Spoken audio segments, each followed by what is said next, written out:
Raider Nation, tonight's the countdown. Camp officially starts. 2 when it starts. Mendoza's still unsigned. The wide receivers room is still questionable. The defense has no more excuses. We have a major, most notorious announcement tonight. The mysterious host is here. He just moved to Vegas, and he's now officially part of the Most Notorious podcast every Tuesday night. So without further ado, let's start the show.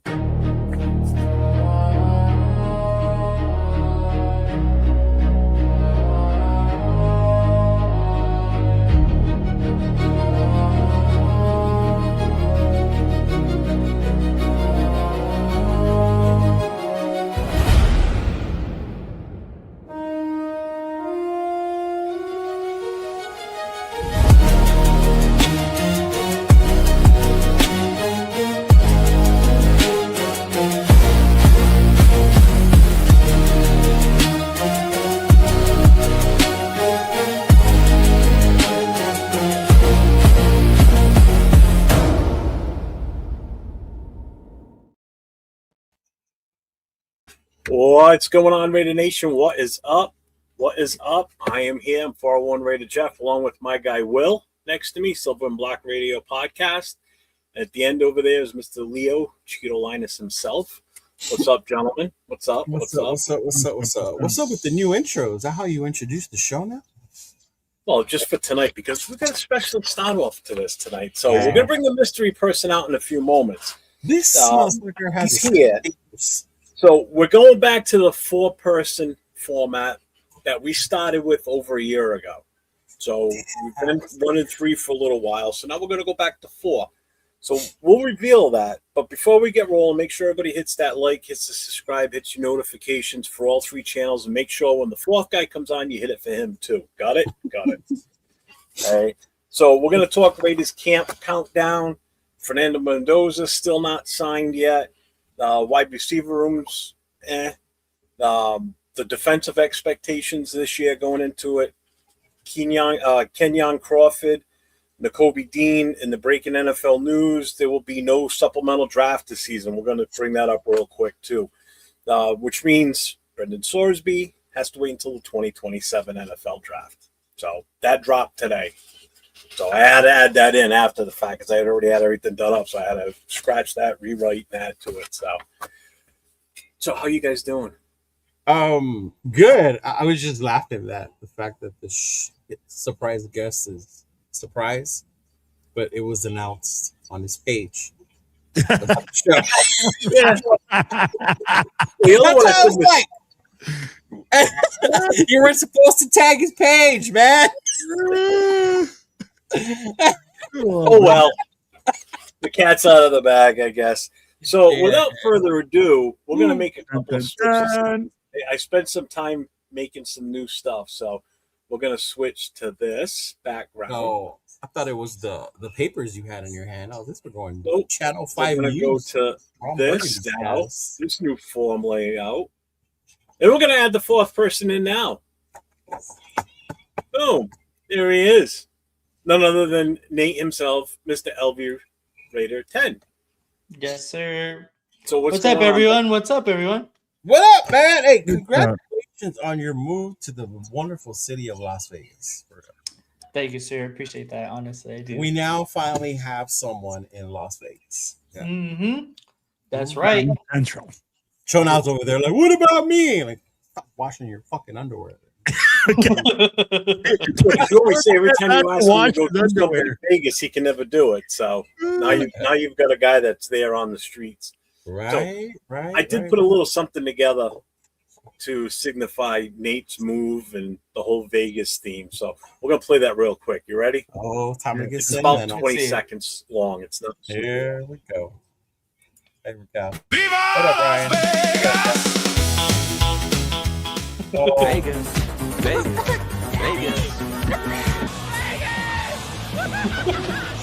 Look out, Vegas. Oh my God. Viva Las Vegas. Oh man, Nathan probably knows like one of those movies. I knew all of them. Oh yeah, you're a movie buff. My bad. Yeah. Because age-wise, So I had to reformat it again just before you came in, Leo. I just finished the last format on it. It didn't render the right way the first time, so That's just pretty threw dope. that together in the last 30 minutes. So I would have added the part where he says Heart 6 coming up. Well, let's check in with the chat. Let's see who's here with us tonight. So we've got Raider Ryan in the house. We've got Raider Travis is here. Travis. Jack Mustafa's here. Who else we got? Brother Yaya's here. What's up, my guy? Rose Town's in the house. Let's see. Raider Ryan, you have inspired me to get a Noggins hat to my wife's chagrin. Just came in today. Was all rated out with the hat. No. That's dope. Which one did you get, Ryan? Oh, man. That's dope, bro. Yes. Big Luck's in the house. Adriana's in the house. Made of love. Raquel, how you doing? Hello, my love. And we got PNW Mark. What's up, my guy? What's up, on, brother? Well, so we're gonna get into this. Wait. We can't just skip over the fact that Raider Ryan is gonna get his first noggin ball pack. Those things are amazing. Just let me tell you. Oh my gosh. As a guy who has He hasn't answered you yet. It's awesome.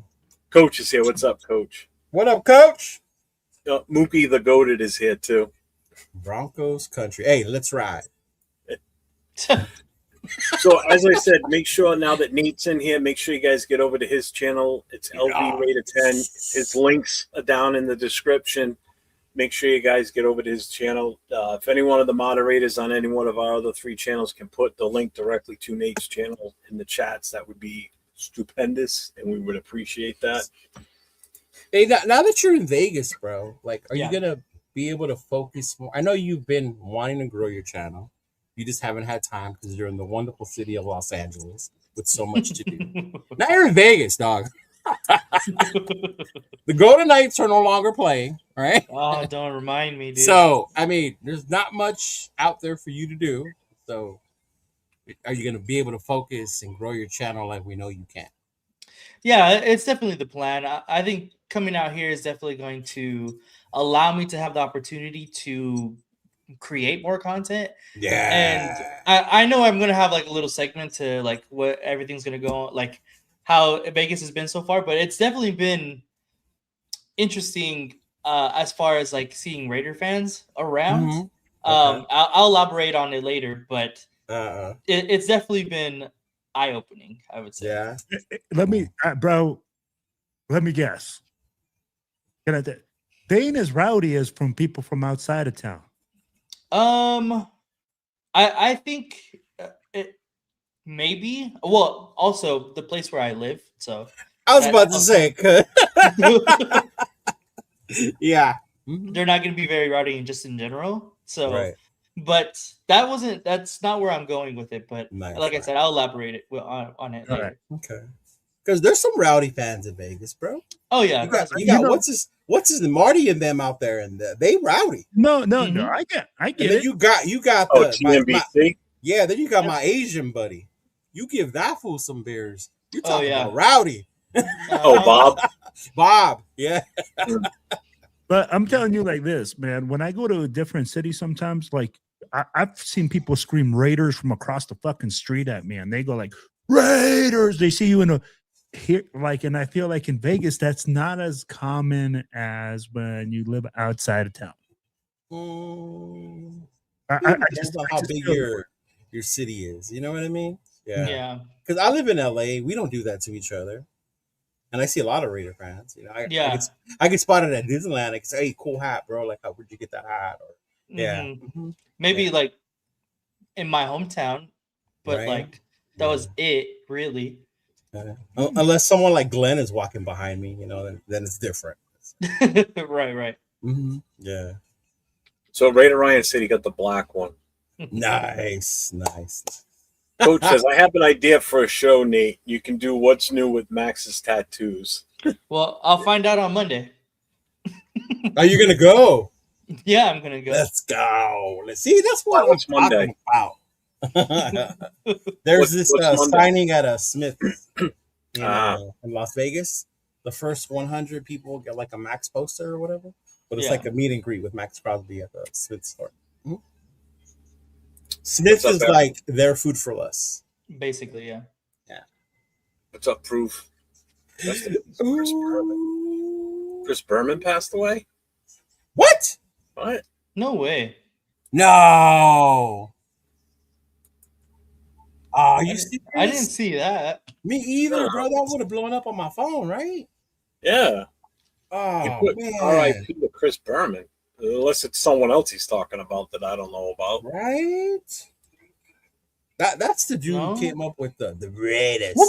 Yeah. I don't see anything out there.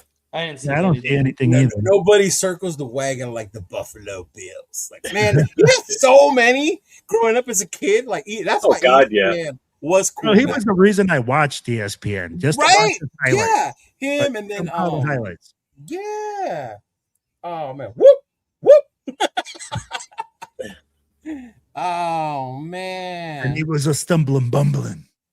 So Ryan says, when I went to Vegas with my wife last year, I didn't have one Raiders fan scream Raiders. Maybe I'm just different.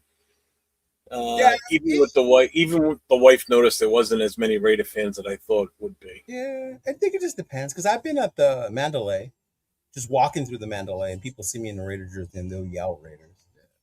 That's because you're so fucking likable, Chido. That's why. They don't even know it's me. It's because I have a Raider jersey on. It's because you're famous, bro. Here we go. Famous. Man, that's crazy. Chris, man. I hope that's not true. I mean, he is up there in age, Jeff, when you think about it. Well, I just looked it up. I'm like, it doesn't say anything that he passed away. I don't see anything. Oh, wow. I think someone just said it to say it. Yeah? All right, to distract us away from the pool. Yeah. Don't be jealous, Will. Yeah, man. But anyway, welcome, Nathan. Welcome. We hope you enjoy being here. Yeah. Oh, I got some questions to ask. I got some questions to ask him. What surprised you the most about Vegas since you've been there? Honestly, like I didn't really expect for everybody to be so friendly. Like it just kind of seemed like everybody did their own thing, but everyone, at least has to tour where you live. Yeah, no, I know. I realized that too. But everyone has been so friendly and like extremely welcoming to us. Maybe it is a little bit about where I live, but I mean, just it's been like that the entire time we've been here. So I like to buy a lot of stuff on OfferUp. So like we've gotten like a coffee table and a bunch of different like little stuff for the house. This guy was like, hey, we just moved from Orange County too. I also was wearing my Angel stuff. So that's probably was like a, but he said he just moved from Orange County to he was out in Sky Canyon, which is like North Vegas. And he was like, hey, like we have a bunch of stuff here. If you guys, want this, I'll just let you know if we're giving it away. He gave us a bunch of stuff for free. So like, it's not just exactly in the area that I live. It's been legit everywhere. So I was really surprised to see how like inviting everybody has been so far. That's dope, bro. That's dope. That's good to hear. Yeah. Shona had the same experience when he first moved down there. Yeah. Oh, that's dope. Mm-hmm. And he lived on the east side. So yeah. So for your channel, Nate, specifically, like your LV Raider 10 channel, not the shows that you do and everything, but for your specific channel for you, what do you think, or what are you forecasting for your future for your channel while you're there? Like, what's going to be your main focus? Pay. Yeah, I mean, my main focus, I would say, is getting more. Just being more available to going to like the games. Like being in LA, it was a little more difficult to attend games, but now having the proximity, I'm going to be able to go to essentially every single game. Maybe not attend like into the stadium, but to at least go talk to people out front of the stadium, go to all the tailgates, go to a bunch of different parties that they always have in Vegas. Like we were saying earlier, they always have random signings. Max Crosby's going to be on Monday. I would have had the opportunity to do that if I was still in LA. So it's just a bunch of things that comes with, you know, being in the proximity of the team that you're capable of doing, that I wasn't able to before, that I think I'm definitely going to be taking advantage of. Yeah, that's dope, man. Raider socialite. Yeah. For real. Just meet them so many times, the players are going to get sick of me. Hey, that's what's up, bro. I just added him to the ticker across the top. He wasn't on there, so he's now on there at the top. Yeah, that's dope because I see a lot of signings, meet and greets. You do watch parties down there. I know they do one at Twin Peaks when it's an away game. I've heard that's pretty dope. I think Sean and I went one time. Yeah, that's cool, bro. Yeah. I'll have to try and convince Callista. The Las Vegas Golden Knights made him move, bro. Yeah, definitely not. No, it's always been a goal of mine to come out here to Vegas, even before, the Raiders and stuff like that. So, I think mainly cost of living. That's the biggest one. Yeah, Rosetown. Nate's in Vegas. He's been there about a week and a half now. Less than that. It's been like 5 days. By the grace of God, too. Jesus Christ. Oh, yeah. Kid, did you want to divulge? Because Leo said something. He goes, oh, yeah, such and such. But he didn't tell me, like, specifics. Man. Oh, my God. Go ahead. You got a story? Tell it. So we rented a U-Haul trailer. We got the trailer in like the night before we were going to make the big move to put all of my stuff in. And then my girlfriend lived in San Diego. So we were going to take it down to San Diego and then head to Vegas. So we did that. We're on our way. We're in between like Baker and State Line.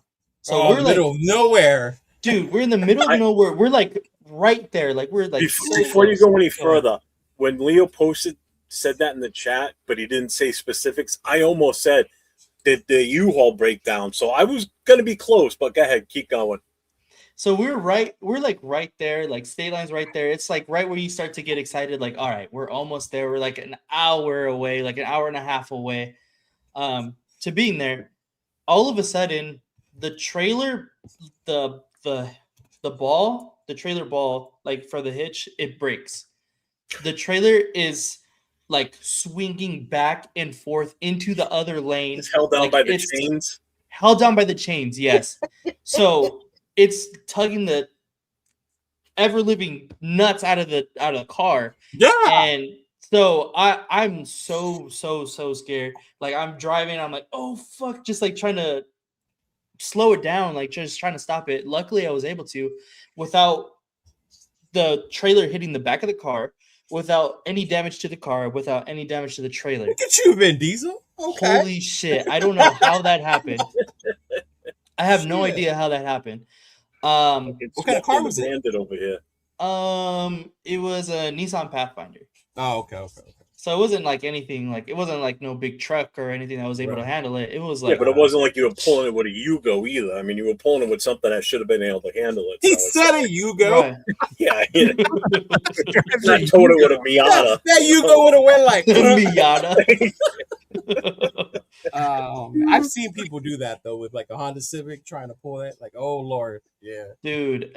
Did you not lock? Yeah, Travis, good question. Did you not lock the latch on the ball? The ball broke. It broke right off. Yeah, so it broke. Wait, what do you mean?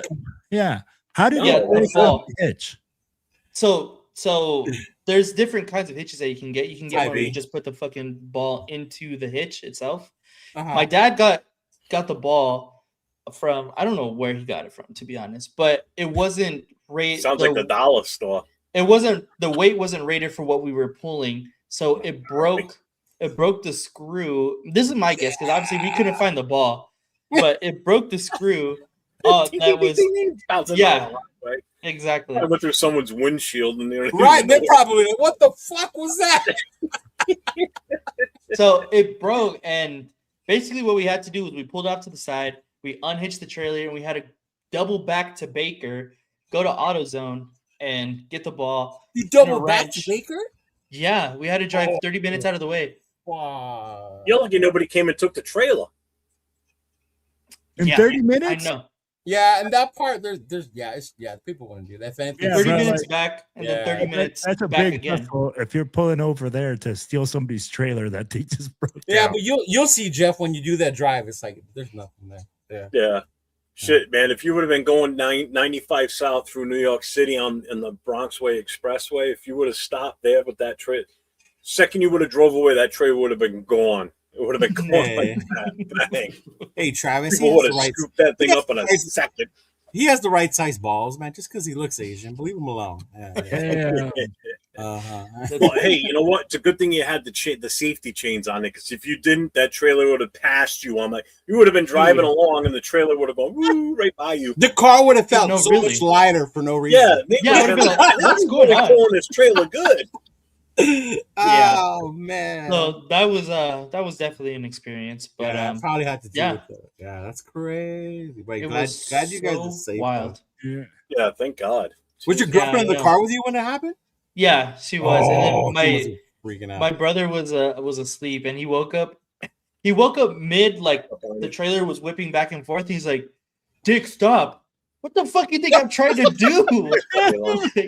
Like no shit, Sherlock. Oh man. But yeah, I'm glad you made it. But it was crazy, yeah. And so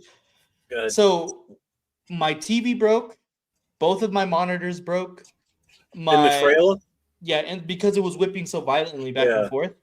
My desk right here, it has like chips everywhere. A dresser that we had has chips everywhere. So it's not. No, it wasn't like so bad, but it was bad, my bro. monitors and my TV. I was like, fuck. So yeah. Oh, his wife died. Okay, sir. Thank you. Appreciate it. I mean, that's still sad, but yeah. Yeah. No worries. Yeah, that was my thing when you told me. I was like, you're lucky that didn't flip. No, honestly, because I seen it and it was like going like this, like about to, and I was like, just trying to control it. She died in 2017. So that wasn't even recent. Yeah.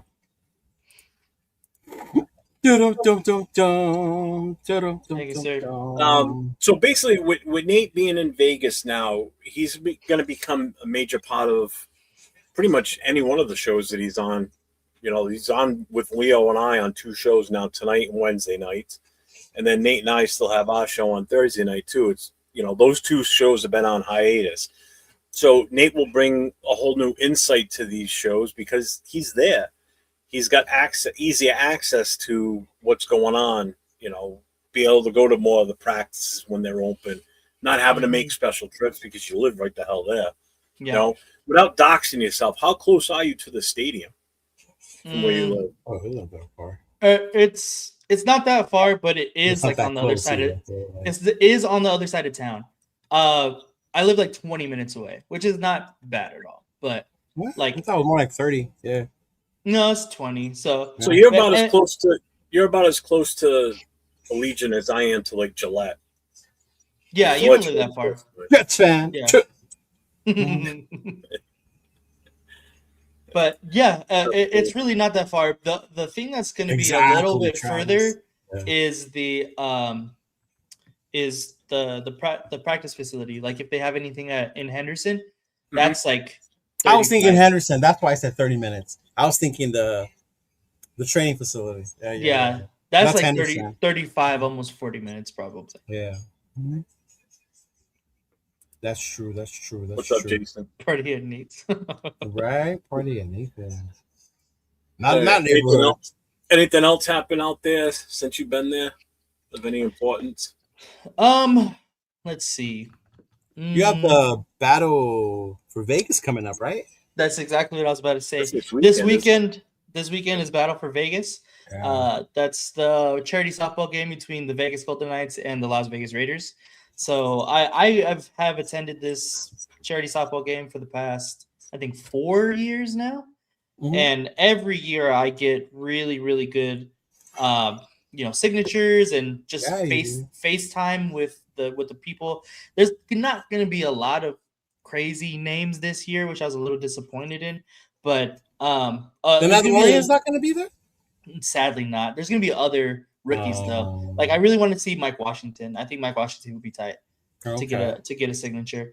I know Brock, he's the captain, right? Brock is the captain, yeah. Him and AJ Cole usually like the two main. AJ Cole, yeah, AJ Cole.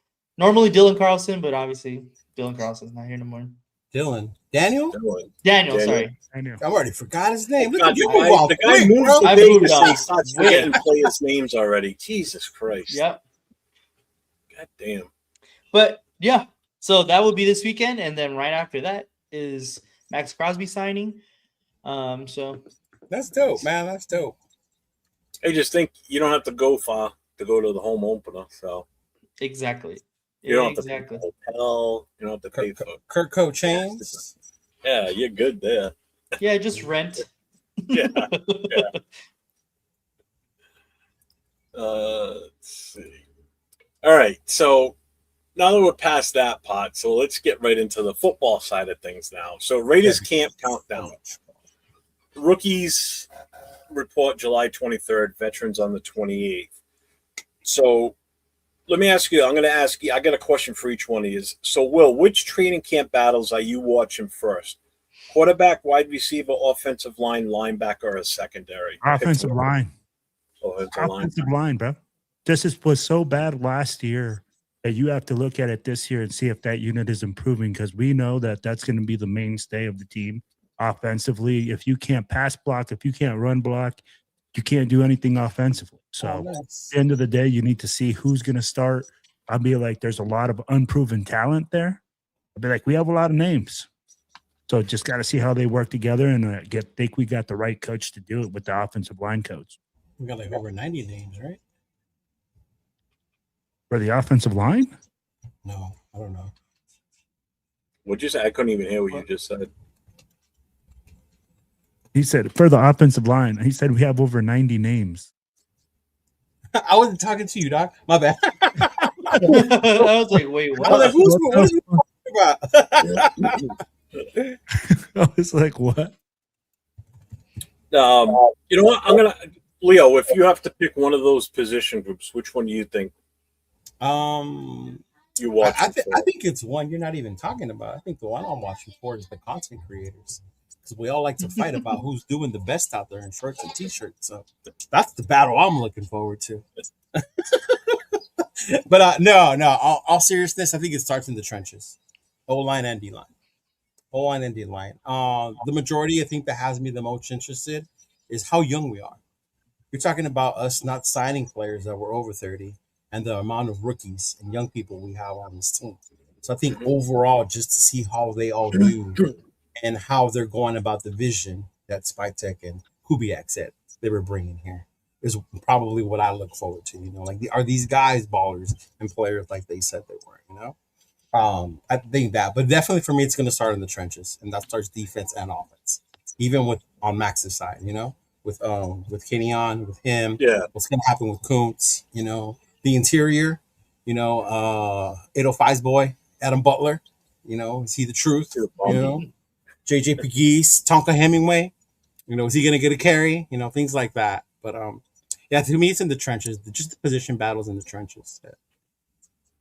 And the content creators. Nate, same question for you, but don't pick offense or defensive line because they both already picked one or the other. Yeah, so I was gonna go outside of offensive line because I think we can all agree that's probably the most interesting and the most up in the air. But to me, I'm gonna definitely be looking at the corner and the secondary unit. How aggressive are we gonna be with Jermon McCoy and his rehabilitation? Where does Darian Porter land within all of this? Eric Stokes, is he going to be healthy this season and be as productive as he was last year? Traden Stukes, how does he get implemented with Paulo Mao and Jeremy Chin? I think the secondary is a big place for me personally, where I think it has been improved with the offseason and is still up in the air as far as, camp battles and implementing the rookies and new signings. For me, I'm looking at the linebackers because I think that's definitely one of our weaker positions on the defense, especially because outside of Walker and Dean, what's our true depth after those two? We didn't do enough to bring in the linebackers, I feel. So my biggest concern is the linebacker room. We definitely beefed up the defense overall. It looks like on paper, especially the secondary. There's a lot of guys in that secondary right now vying for positions.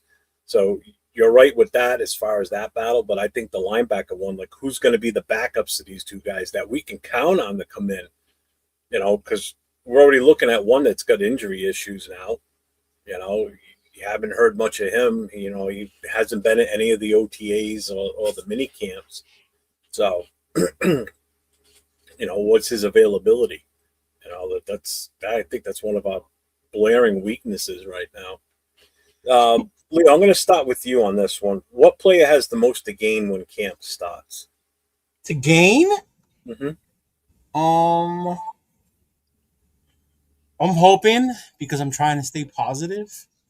I think the player that probably has the most to gain is going to be Jack Bech, because there's something out on him right now. And then once the pads come on, that's when he can be more physical, right?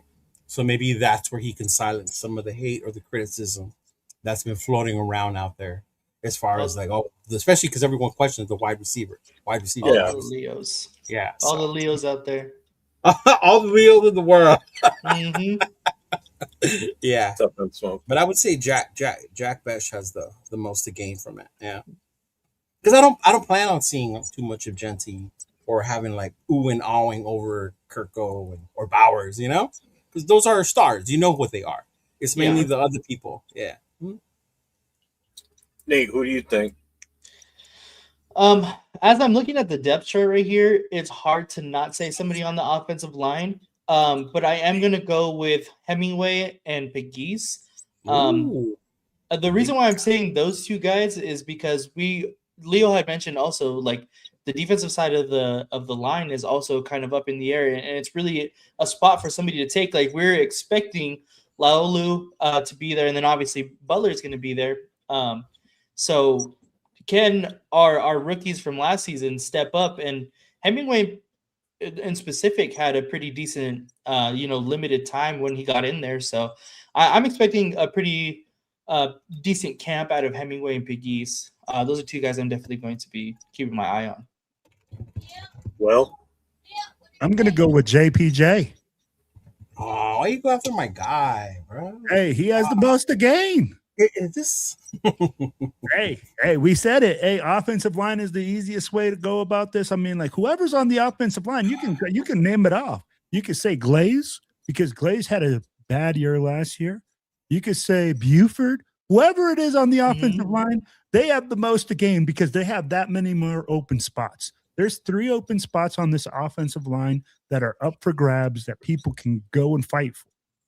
So the offensive line, in my opinion, has the most to gain as a unit because in my mind, I get it that we can say Glaze is probably going to start on the right side, but it's an open battle for me for at least 3 positions on that offensive line.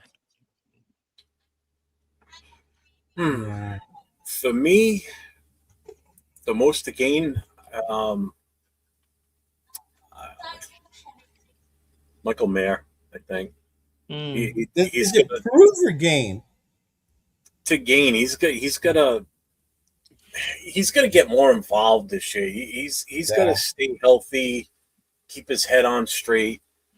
I mean, because we didn't see enough of him last year. He missed a portion of the season. Just because you got to remember, he's a 2nd round pick. And he still hasn't even lived up to his fullest potential yet as a 2nd round pick. We're giving to get him too. We're giving shit about Genty being a 1st round pick, but at least Genty was able to produce something last year. Michael Mayer is a 2nd rounder in his 4th year. It's time for him to step up. He's got to gain stuff here. He's got to gain and earn that spot now. Is there anybody that's going to take over his position? I don't think so, but no. I think the number 2 tight end by default, just because of the lack of talent at tight end. And his talent, because he does have the talent. Yeah. No, he does have talent, but it's like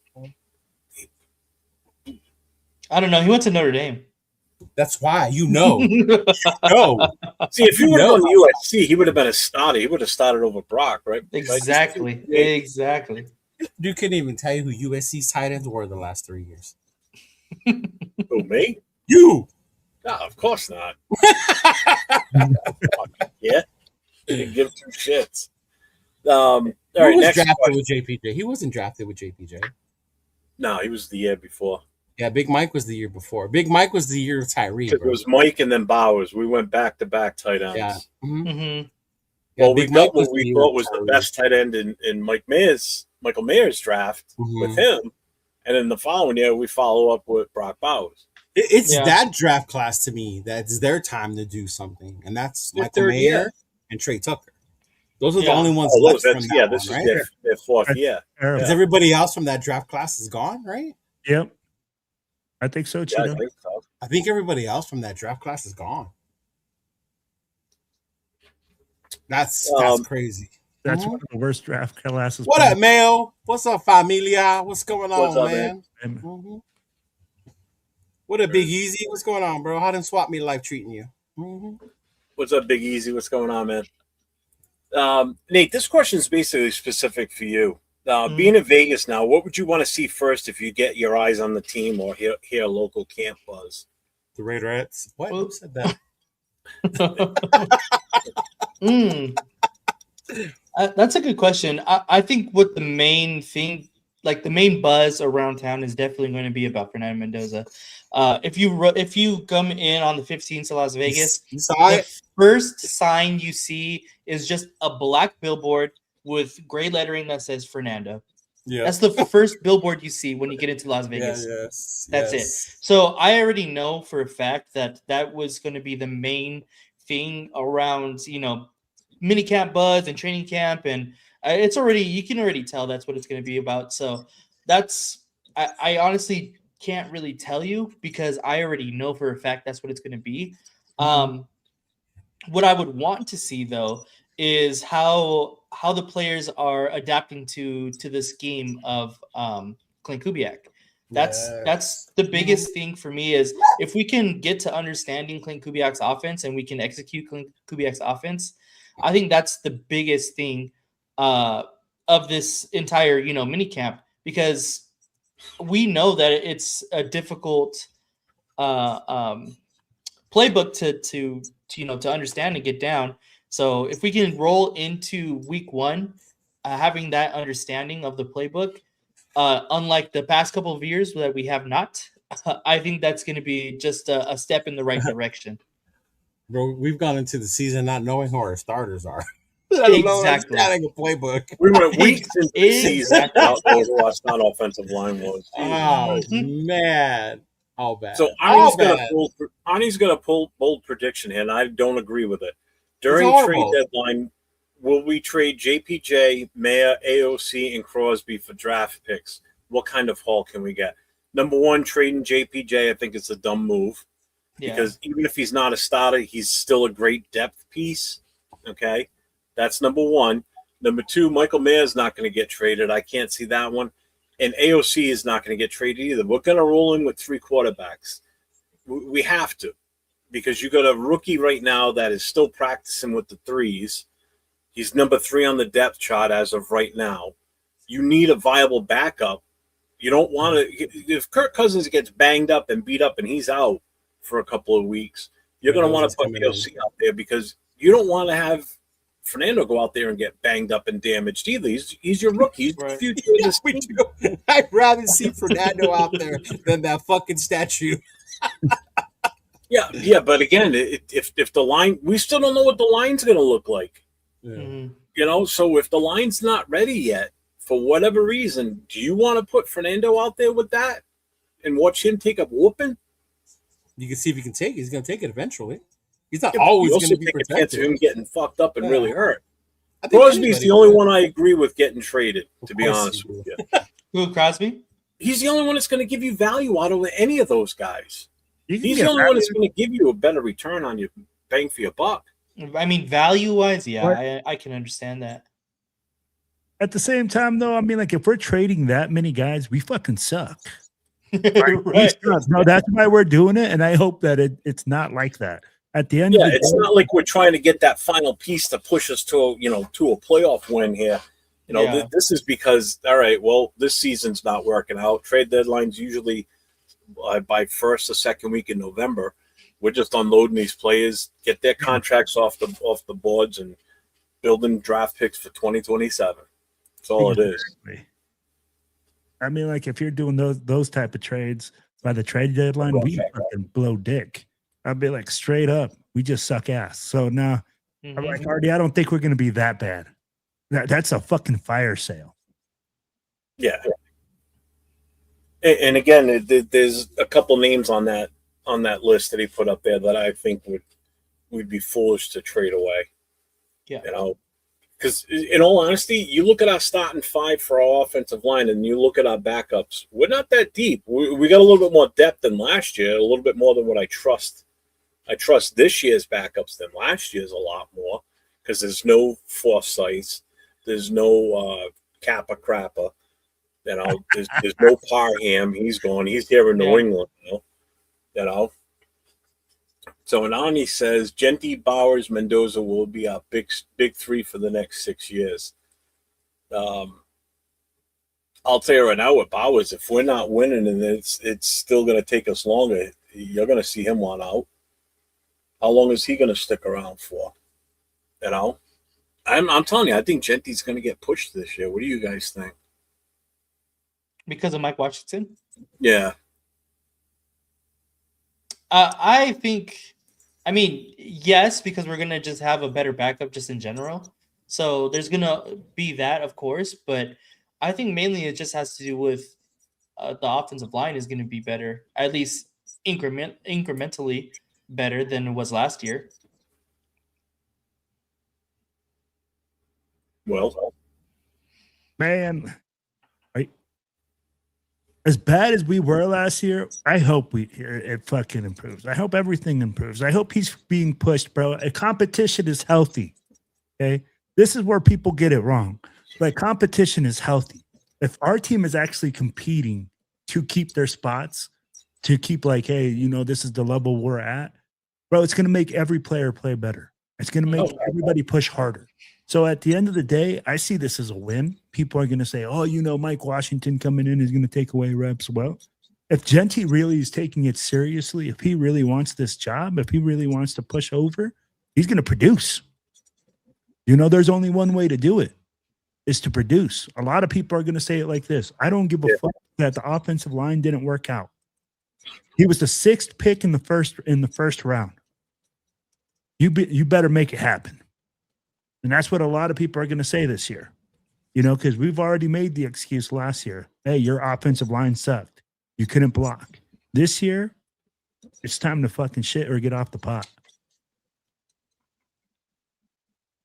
I do want, because the next thing before we move on to the next topic, I do want to talk about one thing that's important during this the whole training camp thing is where's the Houston? Right here, August 18th, the Raiders-Texans joint practice with the Houston Texans. Now, granted, our first preseason game is August 13th, but those joint practices. That's where it's at, baby. We going to that game, Nathan, since you're going to be there in town? The first preseason game? Yeah. I'm hoping so, yeah. I've already been talking to Bob about swinging down there and going, so, yeah. That'd be dope. Even if we just go to the tailgate and hit the spot, I'm not gonna give up. That game is only like right now we're waiting like $40 to get in, bro. Oh, okay, then never mind. Yeah. Yeah. Uh-huh. So in August we got the 13th, which is the first preseason game against the Cardinals in Vegas. Then August 18th is the joint practice with the Houston Texans in Texas. Then our game is that August 20th at Houston. Then the 27th is the final preseason game versus the 49ers. And then August 30th, prior to 1 p.m. Pacific time, teams must reduce their rosters to a maximum of 53 players. So we are 2 months away from basically that time frame now. So it's getting there. It's getting close. I'm excited. Getting there. I can't wait to get out there. So we're gonna move on to the next segment. I can't wait till he says that, and then he's like, one day he's just gonna be like, "It's hot as fuck down here."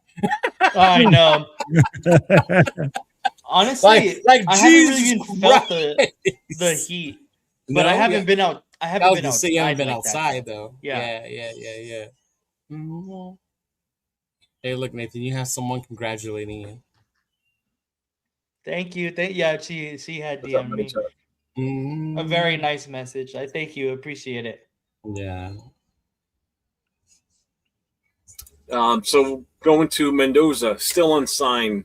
Business or bad luck? Leo, are you worried? Bad look. That is a bad look. This is not a bad look. He does not want to play for this team. He does not want to play for the Raiders. We should have never drafted him. We should have put it back. Well, I mean, a lot of people. I mean, there's fans, and they're idiots. They're idiots for thinking that. I'll tell you why. Because if it was bad luck, him not wanting to play here, he wouldn't have done all this OTA bullshit he's been doing. Yeah. There's nothing to worry about it. His contract is already set. The only issue is the negotiation of the bonus. Normally, rookies get their bonus up front. The Raiders sign it today, Raiders like to use karma. They give it to you in installments. That's the only difference, bro. That's what they're negotiating. Yep. So this whole thing about Mendoza hasn't signed. Oh my God. Like it's Jamarcus Russell all over again. Stop. Hey, Cheeto hit it on the head, bro. It's the signing bonus, bro. Most rookies get it up front. The Raiders like to pay it out in installments. That's the only thing. That's the only thing they're negotiating. So yeah, there's nothing bad about said this. It's a bad look. Not about said he knows what he's doing. And I think it's like $38 million or something like that, isn't it, Cheeto? I think I heard some broad numbers of like $53 million, like guaranteed, and then 38. His contract? Yeah. So the way the rookie ones, because of all the bullshit with the other quarterbacks, all the bullshit they did, Sam Bradford, Jamarcus Russell. So now it's like his contract's about $57 million, right? Yeah. And his signing bonus is about $38 million. 38. Yeah. Mm-hmm. So it's either the Raiders give him the $38 million up front, or how they've been doing it. Genti, I think, only got like 10 up front last time, and then the rest was paid like in installments. Yeah, so the Raiders typically stagger bonus payouts, paying 77%, and then followed by a 12% in mid-September, and then 10% in October. Yeah. That's how the Raiders Raiders if they normally refuse do to it. give him the bonus up front, which is what he wants, how long does he stretch this out for? Because if he's under contract, he can't play. Yeah. He can't even be on the field. I think we're worrying about, like, if you're talking about how long can he stretch it out, right? I think we're going like we can't really predict that. If training camp starts and he still hasn't signed, in order for him to be on the field, he has to sign a waiver. Because if he's not under contract, then he's not protected if he gets injured. Right? So if he doesn't sign it by then, and he still wants to be on the field, because guys, I like to be with my teammates and stuff. You know how he is, right? He would have to sign a waiver to go on the field in order to do that. Yeah, but I don't see that being an issue. Not with him. Yeah, he's a business guy, just trying to figure out the numbers, how that's going to work. Yeah. Yep. Shout out to he's not taking endorsements either.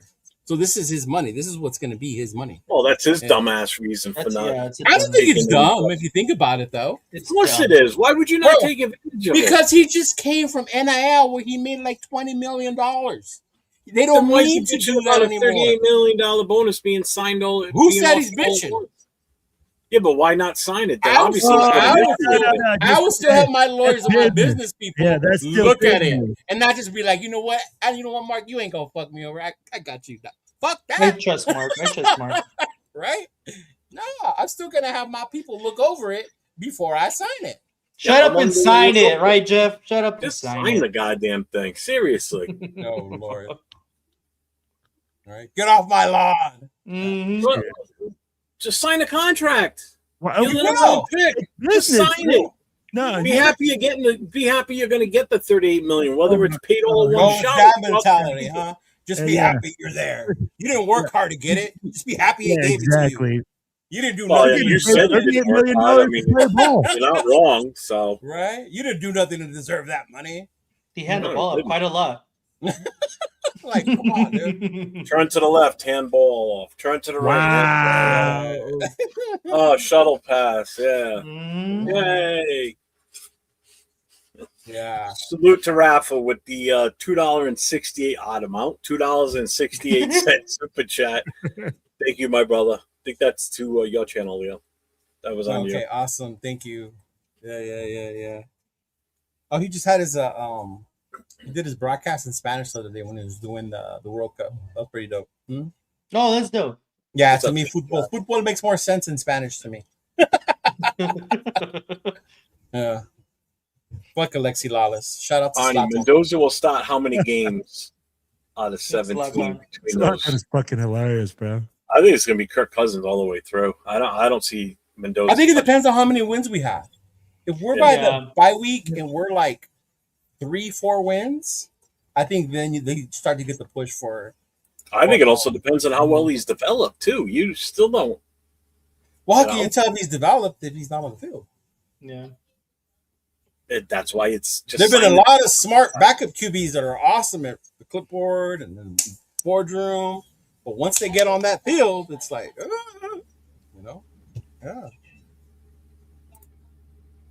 No, I don't think he has any endorsements. He does. I'm pretty sure from like his NIL. Yeah, but it's probably it's probably still stuff from college. Right? Nothing he new. He has Fanatics. I know he has Fanatics. He has Fanatics for sure. That's all you fucking need then. Because they made this big old deal about one card that had one first autograph. Yeah. He bought one pack with one card just to try and get it. Yeah. That's insane. That is insane how much he made off of that, bro. Yeah. So, I'm going to go ahead. What?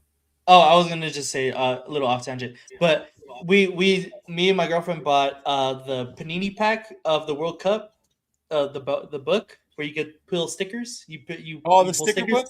Yeah. I saw we got Leo Messi on the first pull. Our first pack, we got Leo Messi. That is awesome. That was so sick.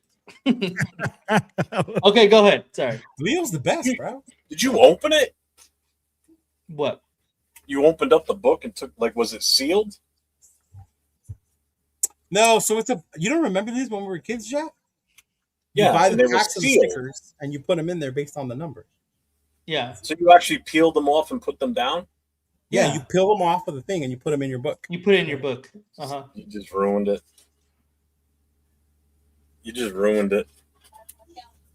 Should have left it whole. He's saying it's more valuable just as the sticker with the regular backing.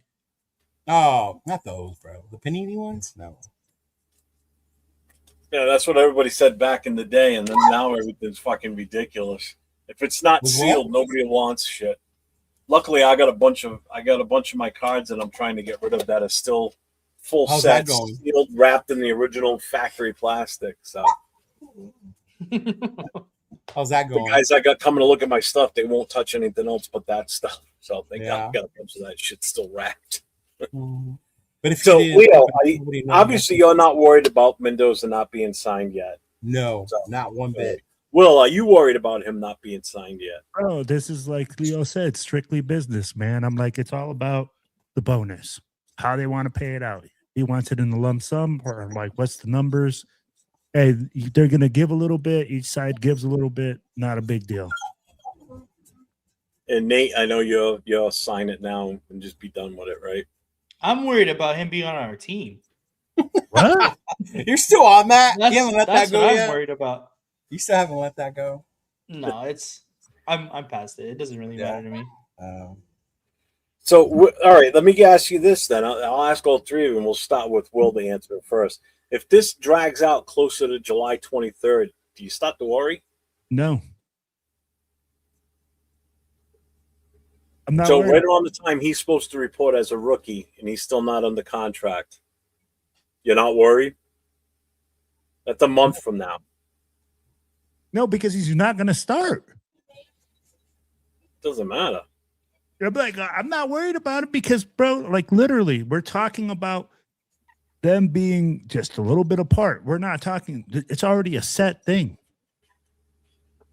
The numbers are not going to change. It's all just in the way that the bonus is going to be paid out. He wants one lump sum. He might be like, hey, you know what? Give me 70%.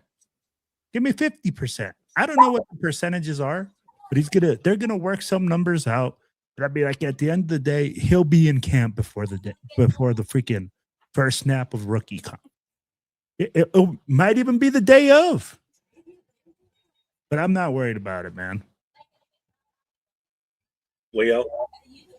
No, it's like I told you when you're talking about battles that I'm looking at this offseason. That's a content creator battle about Mendoza's contract. They're the ones that might worry about it, have shit to talk about. If you see Mendoza, if there was anything to worry about, you would see him not showing up, period. Right? You would hear things about how they're miles apart, right? How they're trying to rearrange the way rookie contracts are done. And that's not what it is. It's just basically the signing bonus, the percentage, the details. Mendoza's a businessman, trying just to make sure how it's going to work for him, how it's going to work for them. And that's it. But am I worried about it? Absolutely not. Yeah. And Nate? No, I'm not worried about it. I mean, he's going to get his money no matter which way, if it's upfront or if it's in due time, he's going to get it.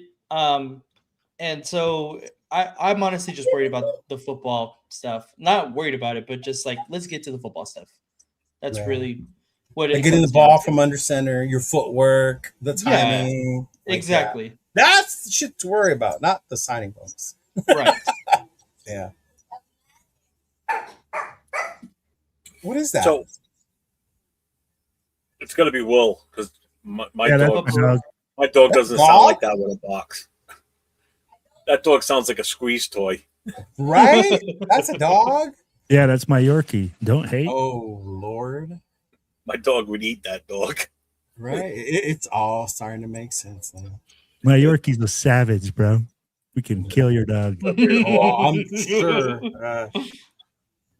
Paul wants to know if you're coming out to the Texans game. You're not going to Houston this year. Oh, no. I'm not going to. Not for a preseason game. Mm-mm. What's up, Edgar Sosa? The only reason I went to Arizona last year for a preseason game was just to meet up with my Arizona friends. Yeah. I know, right, Rostown? That's what I said. It sounded like a turkey. Yeah. I know that movie. Somebody kill that turkey. Oh, that's funny. Mm-hmm. All right. Are you worried, Jeffrey? Yeah. Jeff. Are you going to be worried before the right now? No. July? No, not right now. No, but if he's not signed by as we get closer to training camp, it's a little bit. Well, because here's the thing: if he's not under contract, okay, and minicamp opens or the rookies report, mm-hmm. he still can't fully practice. He can be at the facility, right? But he would have to then sign a participation/injury protection agreement. Yeah, that waiver I was talking about. Mm-hmm. Yeah, which means if he signs that waiver and he gets hurt, it's on him. Yeah. Mm-hmm. So he would have to sign that. In other words, if he doesn't sign that, he ain't getting on the field and participating in anything. So he's going to lose time. That's the problem. That's where it's an issue that I guess fans aren't realizing. So if this drags beyond the 23rd and he's not there when the rookie training camp opens, and then when the veterans show up, and if he's still not there or still hasn't signed it, he's going to lose even more valuable time because now the rest of the squad is there, and he's not getting that time with them. And it's not his decision. That's like an NFL team-by-team thing. It's his decision to sign it, and I get what you're saying. It's his decision. But has he given you any indication that he would hold out over something that small? No, but I'm just saying why worry? It could be an issue once we get around the 23rd of July. Right now, I'm not worried. And the world could end between now and then also. Hey Cheeto, how dare you tell us how to create content, okay? Yeah, Leo. Drama, Leo. I'm not teaching you how to fan. I'm just saying, there's certain shit you can't control. and then other things that are plain eyes that you can see are going to happen, right? He hasn't given you that indication that that's the kind of shit or player that he is. I agree. I mean, like like he says, he's a big team guy, right? You know what? It might take a little bit more time to get the right numbers there, but he signs the contract. Now, if we were say we had Caleb and this was going on, then I would be fucking worried because the player of Caleb's, I guess, status or whatever, right, would have a different mentality behind that money.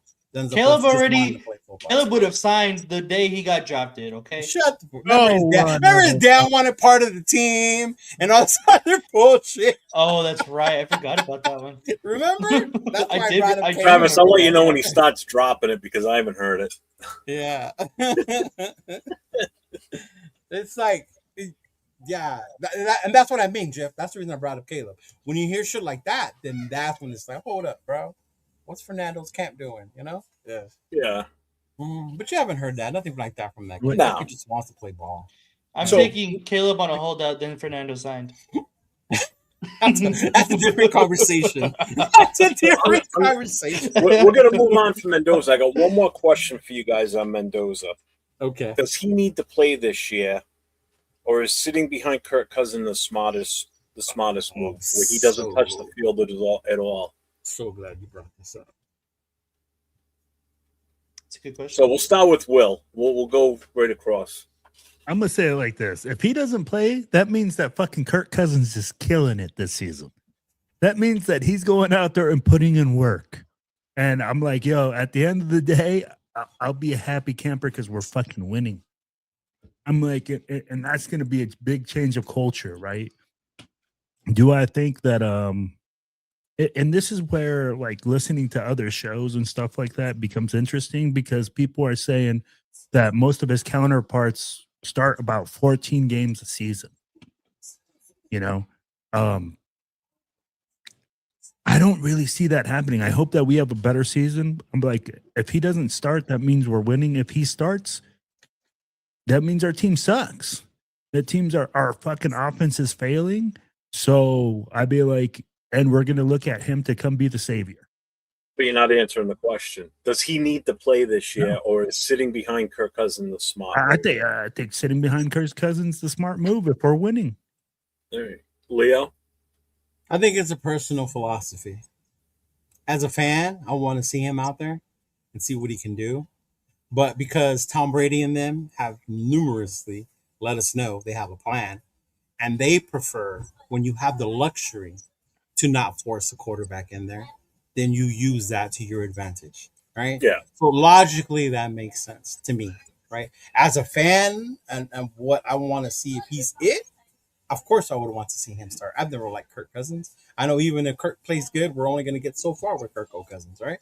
But at the same time, it's like, I do want to see the kid, but because greater minds are out there leading the team, like Tom Brady, Kubiak, Joku, all them, and if they feel that the best thing for him right now is to sit back and learn this offense, then I'm with it as well. But the fan in me, that's why I'm going to the preseason game in Arizona. I want to see this kid on the field. Yeah. I want to see this motherfucker on the field. And that's probably, in my mind, the only time I'm going to get to see him early in the season, barring any injury. Probably. Yeah. Mm-hmm. Nate? Yeah, I think it's in his best interest to sit this year. Kind of like Leo was saying, they have already said that they want him to sit this year. And if we do see him in regular season action, I think it's going to be maybe the last 2 weeks, just to get real NFL regular season experience. Right.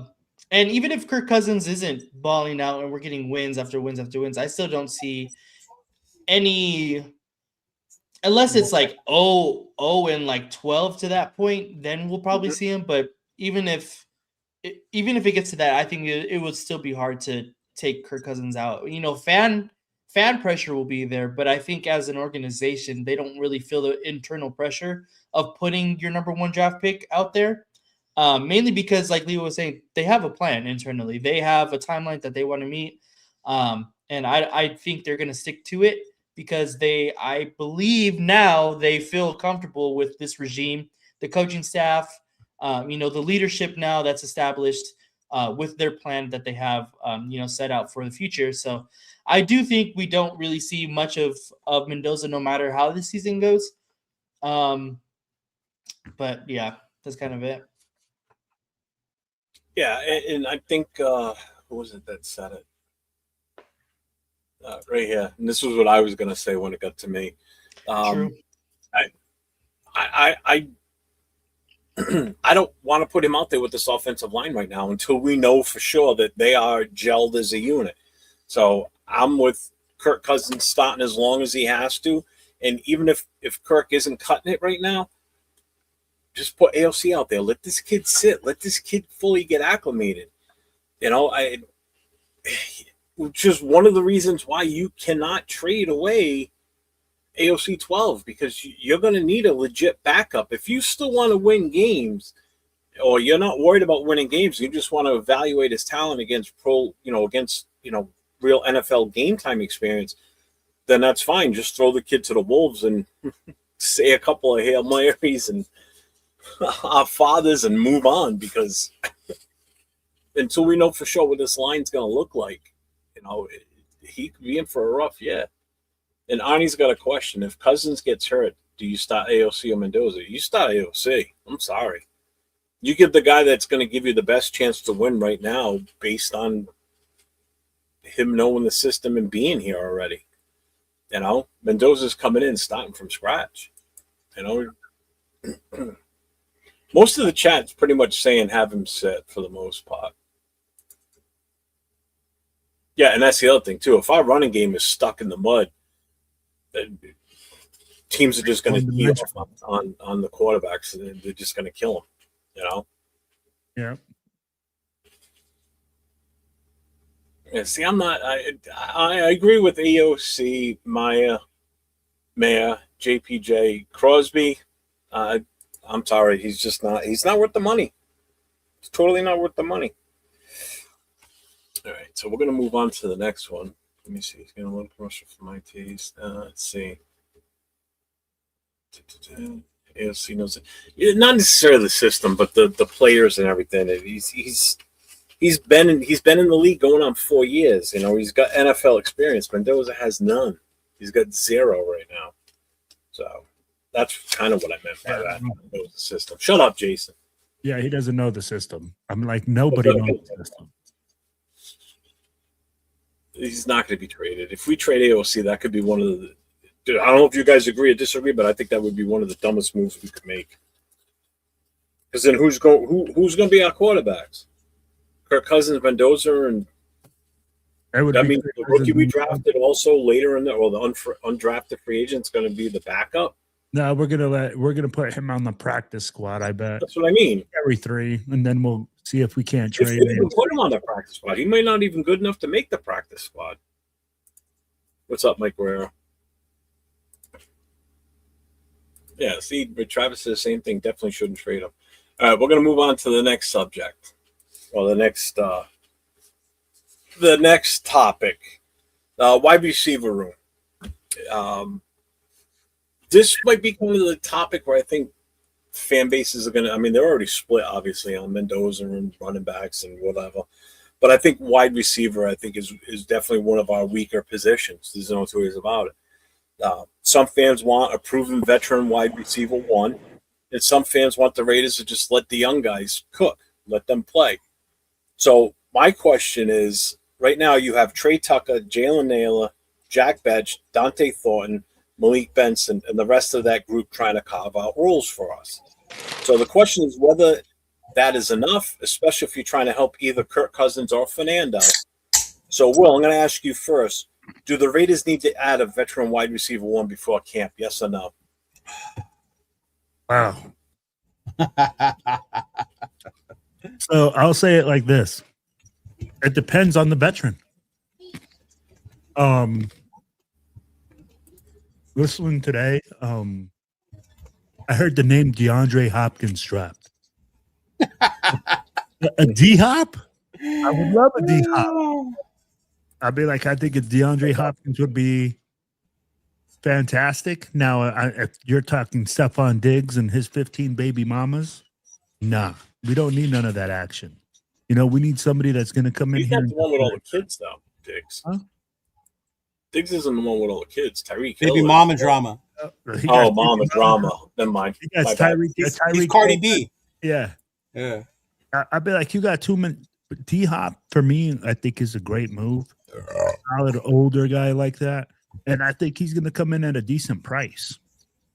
Now, it depends on the personality, and that's going to be big time. But so, are you a yes or a no? Or are you I don't know. I don't think we need to bring in a big name, but I'd be like, if you bring in DeAndre Hopkins, am I going to be mad? Fuck no. Like, it's D Hop, bro. He's legit. Isn't he collected Social Security already? Almost, bro. D Hop was Deshaun Watson's. Yeah. So he's been wide around receiver. a long time. Wide receiver at Houston.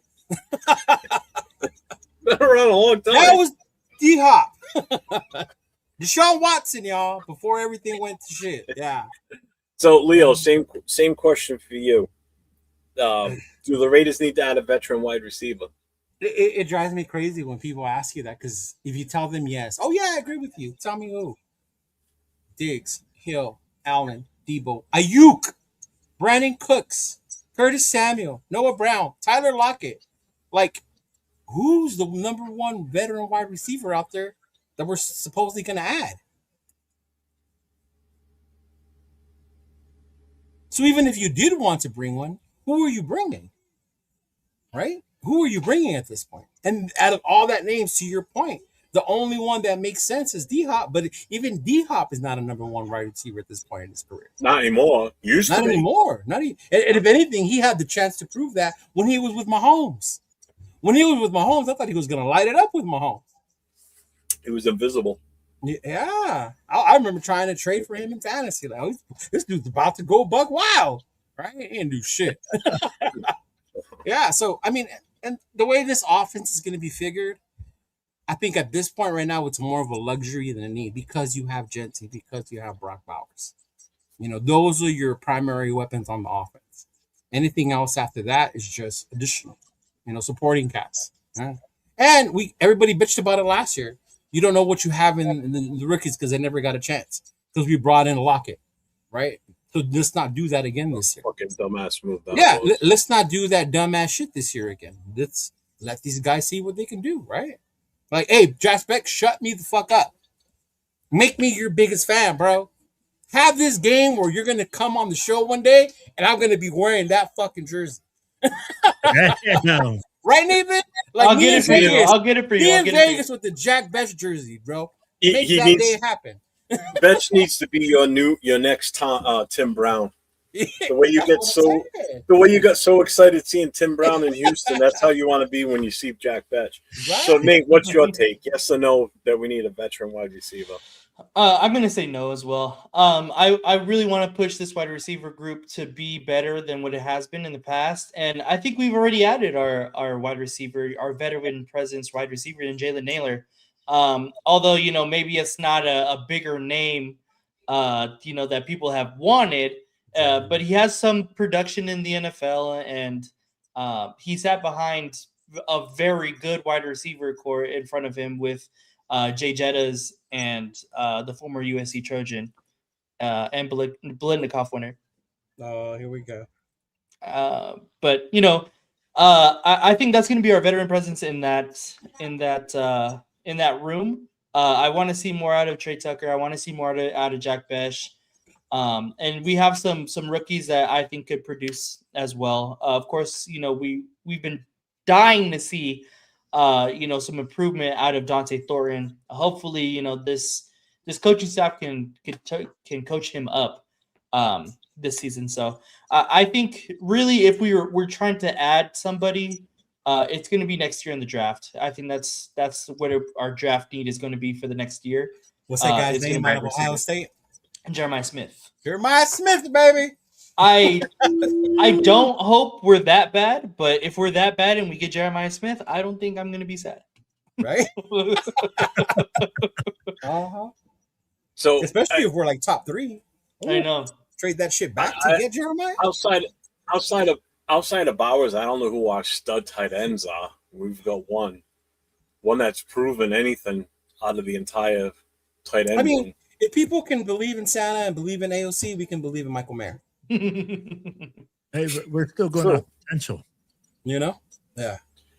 My take on it, I don't want to add a veteran wide receiver. I don't think any of them out there really add any value, to be honest with you. I really don't. You know, and it's again, what's happening now is because everybody looks at us as not having that true number one X receiver. Like, as soon as a player like Booty, as soon as the Patriots were talking of kicking that idea around about, trading him, it was like, he'd be a perfect fit for the Raiders. Of course, but is Booty even a proven number one wide He's not even that. Yeah, really? Booty wasn't even that. He's not a number one. He wasn't even a number one here in New England. Or Keon Coleman was the other name, right? That was thrown around. Yeah. Right? So in Buffalo. Mm-hmm. I don't think we need to add a wide receiver right now. Brock Bowers, yes, would be the number one passing option, for a receiver. He's not the number one wide receiver because he's a tight end, first of all. Who knows who's going to step up. But he's not a tight end, though. And that's the thing, though. He is a tight end, but he plays more than just a tight end. Like the wingback spot. What's up, Willie Wayne? I mean, most of the chat's kind of split. I mean, they're saying no. Some are saying yes. So the ones who were saying yes, who's the one you would bring in? So that's the biggest question, because any of the wide receivers that are out there right now is just going to be a headache, off the field. Like Debo's always been a headache. Tyreek Hill, Stephon Diggs. I mean, D-Hop isn't, but he hasn't produced really. D-Hop's older now. So right now, to answer this question, we have 12 wide receivers that are active, and 2 of them. So we've got 14 in total. 2 are on the injured reserve. One is Justin Shorter, and the other one's Corey Rucker. Yeah. So our wide receiver room is Bech, Trey Tucker, Nailor, Thornton, Benson, Derek Young, Philip Dorsett, Jason Shedrick, Chase Roberts, Brandon Johnson, E.J. Williams, Jonathan Brady, and Nicholas Henning. Where's Cedric Jackson? Yeah, where's Cedric Jackson? Didn't they? Yeah, he's here. Jackson's here. Okay. You must have said his name wrong. Then. Did I say his name? Probably said his first name wrong. You probably said Cedric. No, I said Shedrick. I said his name, but he's in there. Yeah, I just don't think that any of them are worth bringing in. I don't know what value they add. So let me ask you this then. Start with you, Leo. Which young receiver has the best chance to change the conversation in camp? Like, who do you think has the chance to come out and shine? I think Nailor. One, because Nailor was behind 2 good wide receivers. As much as it pains me to say the other one's name. But he was behind 2 good receivers in Minnesota. And the fact that Kubiak and them went out there and got him. They see something they can do with this kid. I'm not saying he's JSN, right? But there is definitely something they can do with this kid that they saw that will add to this offense with Brock Bowers, right? And then the other one, too, I think Cedric Jackson, to me, I think could be like this dark horse that we're like, oh, shit. He could be like the next. Remember Seth Roberts came out of nowhere? Like, holy shit. Like, who's this number 10? Like, all of a sudden, Seth Roberts. Well, he showed potential last year. Yeah, definitely that's what I'm saying. Yeah. And Seth Roberts was the same way before he finally blew up with Carr, right? Before they finally got like a good offense going. So to me, that's someone also because of his speed and his hands can probably make some noise. Yeah. And Diggs is coming off an injury again still, right? Yeah. Yeah. So I don't want to bring guys in with like injury history. How was problem? That dude is a problem, bro. Who wants to bring problems into their locker room? The only problem that was cool bringing in was A.J. Brown. Yeah, because that's a number 1 wide receiver. Just like Devontae Adams, it's just that Devontae at least was productive on the field for us when he was here. Yeah. A.J. Brown Antonio Brown didn't even touch anything. Right. Mm-hmm. Yeah. Like, I'll give fucking A.J. Brown all the books he wants to read on them motherfuckers. Right? Like, here, hey, take the whole Harry Potter series, bro. Just score touchdowns. I don't care. Mm-hmm. Yeah. Yeah, a lot of people calling out Benson as a sleeper. That has a lot to do with Oregon, the Oregon offense, I'm sure. But then at the same time, like, what are you expecting out of a late round wide receiver pick at that point? You know, traditionally, if someone does hit on the late round, it's not all the time. You know, you go back to the Dylan Lobbies, the CMC 2.0s, right? He was the late round pick. A couple years back, Tommy Merlot, touchdown Tommy, didn't even make the fucking squad. Yeah. No. So Peggy says, anybody who thinks that the Raiders don't need a bona fide number one wide receiver just doesn't know football. The object is to get 5, 6, 7 men off the line of scrimmage so Genty has room. The object is to keep the safeties occupied deep and away from linebacker territory. The object is to be able to use all the playbook and the field, not a part of it. You need a guy, DBs and DCs fair now, not someone who might develop into a threat by November. 3 years and they're still single covering Trey, another reason. But that's not necessarily true, though, because even with the number one wide receiver, you still have to have the ability to get that guy the ball. As much as Devontae bitched, he was still a number one wide receiver. You just couldn't get him the fucking ball. I think the issue is that I agree. We need a bona fide number one receiver. Yeah, eventually. The fact is, there's not one out there right now. No, there's not one available to us to go pick up and be like, okay, this is our number one wide receiver. Let's go with this guy plus the supplemental people that we have behind him. Right. There's plenty of former number one wide receivers available, but they're just not that anymore. And if they're anything, past that time frame. The Chiefs proves you don't need one to win a fucking Super Bowl. That is who's the number one wide receiver? We also don't have Patrick Mahomes, though. Right? They did it with what? With a quarterback.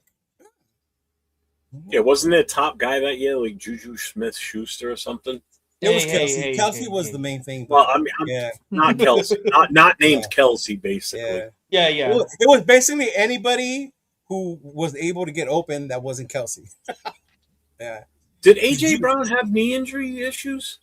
When, last year? No, at all in his career? I don't think he had. I mean, like a couple of times, but not to be out like nothing major. Like I don't even think those were real, bro. They were just drama between him and the fucking team. Well, yeah, he did not like being there. You saw how happy he was when he got out of there. See, G-Fam says you bring in Diggs. He played with Cousins in Minnesota alongside assistant head coach Kubiak and QB coach Klin. I can see. He already knows the Kubiak system in 2019.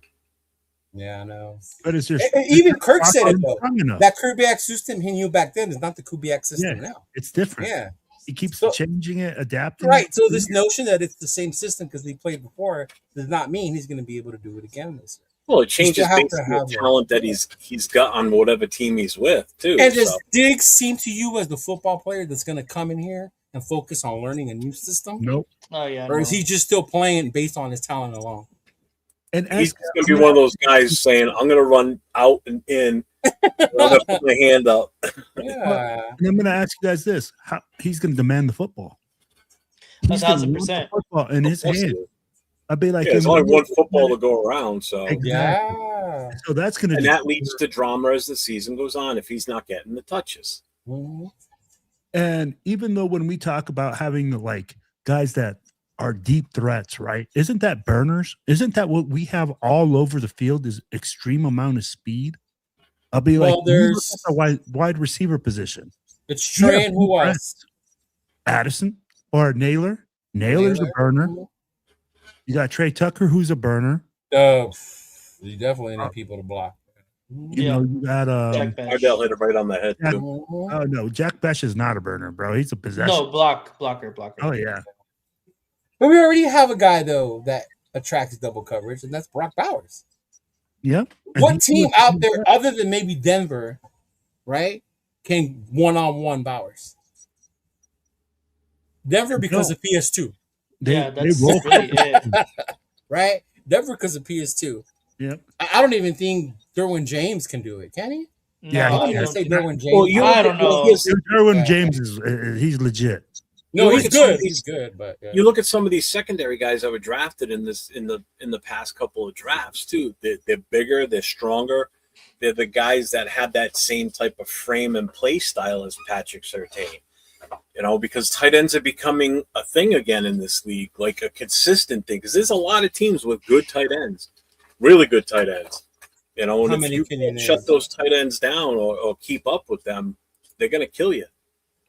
Look at us. We can't, no matter who it is, we historically, every year, no matter who it is, we can't stop tight ends. And it's not just this regime of coaching can't do it. No, this goes all the way back to what the hell's his name from the Chargers?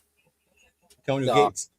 Yeah, it's not go back as far as that. And Antonio Gates, Tony Gonzalez, Kelsey. We still to this day, Kelsey. Imagine those three are elite level tight ends, though. They weren't just regular tight ends. Yeah, and they're all in our division too.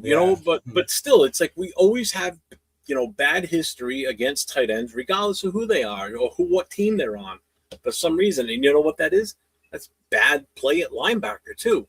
When you don't have good linebackers and they can't keep up with some of these tight ends, And we haven't had a good linebacking core since the law firm of Morrison and Howard. Was that after? That was after Beaker, right? Yeah, that was after Beaker. Yeah. Yeah. Kirk Morrison and Howard were the That's like 07 or something like that. Yeah. Mm-hmm. Becky says we need a guy who instantly tracks double coverage. That defenders, people have to game plan for. Unfortunately, they're hard to find these days. Maybe we wait to cut. See, now if we were to find a wide receiver like that, imagine how much damage Bowers would do even more. Because if you think about it, when we had Tay, that's when Bowers went off. Yeah. Mm. Well, and you think about what happened last year? Seattle, Yeah. Seattle had JSN. Oh yes, Shannon Sharp. I forgot about him too. Oh my God, the fucking horse. Fucking hated that guy. Man, that I couldn't stand Sterling Sharp. I love Sterling Sharp. Shannon Sharp. Ugh.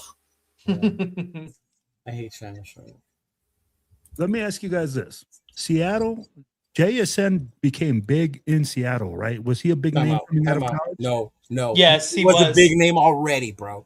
Oh, you tell if people are telling you JSN was only good because of Seattle, stop talking to them. No. That's why I was asking you guys. Yeah, no. I said, was JSN before he's Yes. So he was a legitimate one. Ohio State. Yeah, Rose Bowl. Ohio State Rose Bowl against Utah. Oh my God. Yes. Oh my God. He was insane. Yeah.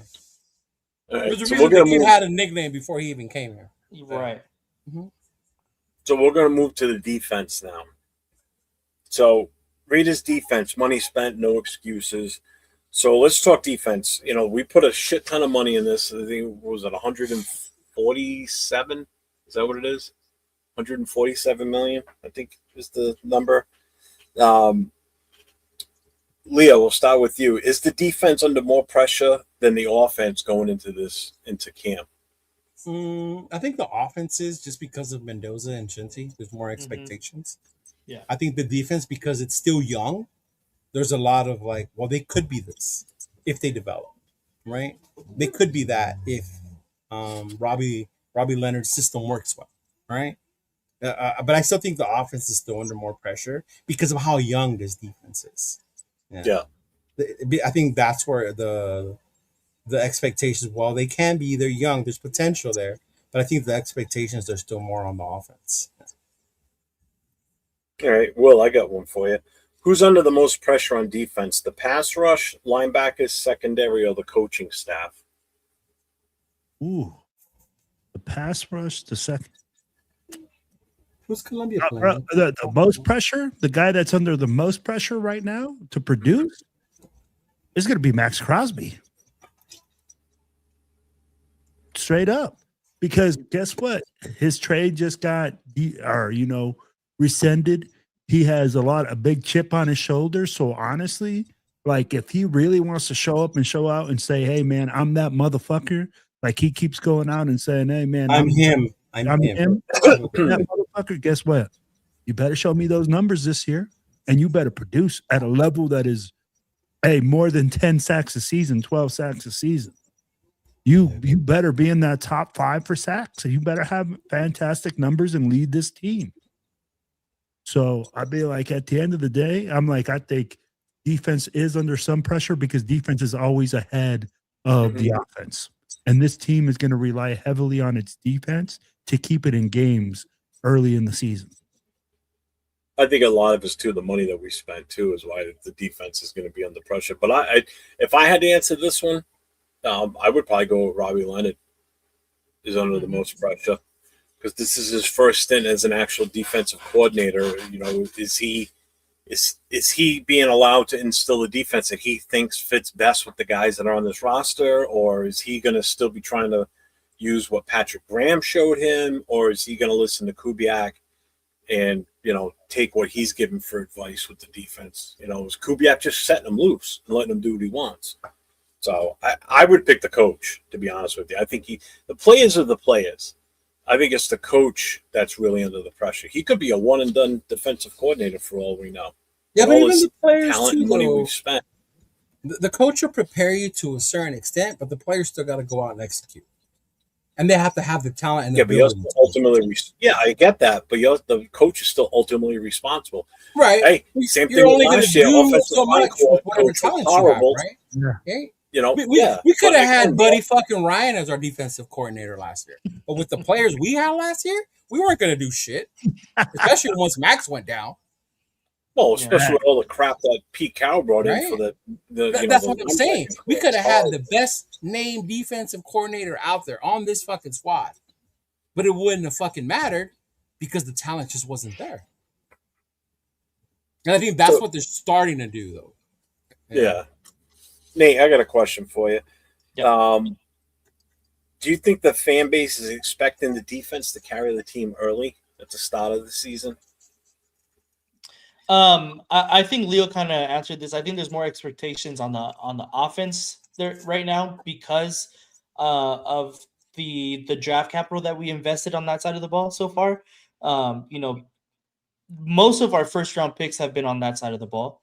And that we have right now. So I do think that it's going to be more heavily leaned on the offense than the defense. I think the defense is still young and they need time, especially with how you were saying there's a new defensive coordinator. So I think that it's definitely going to be more relied on the offense in the beginning of the year because of the players that we have on that side of the ball. All right.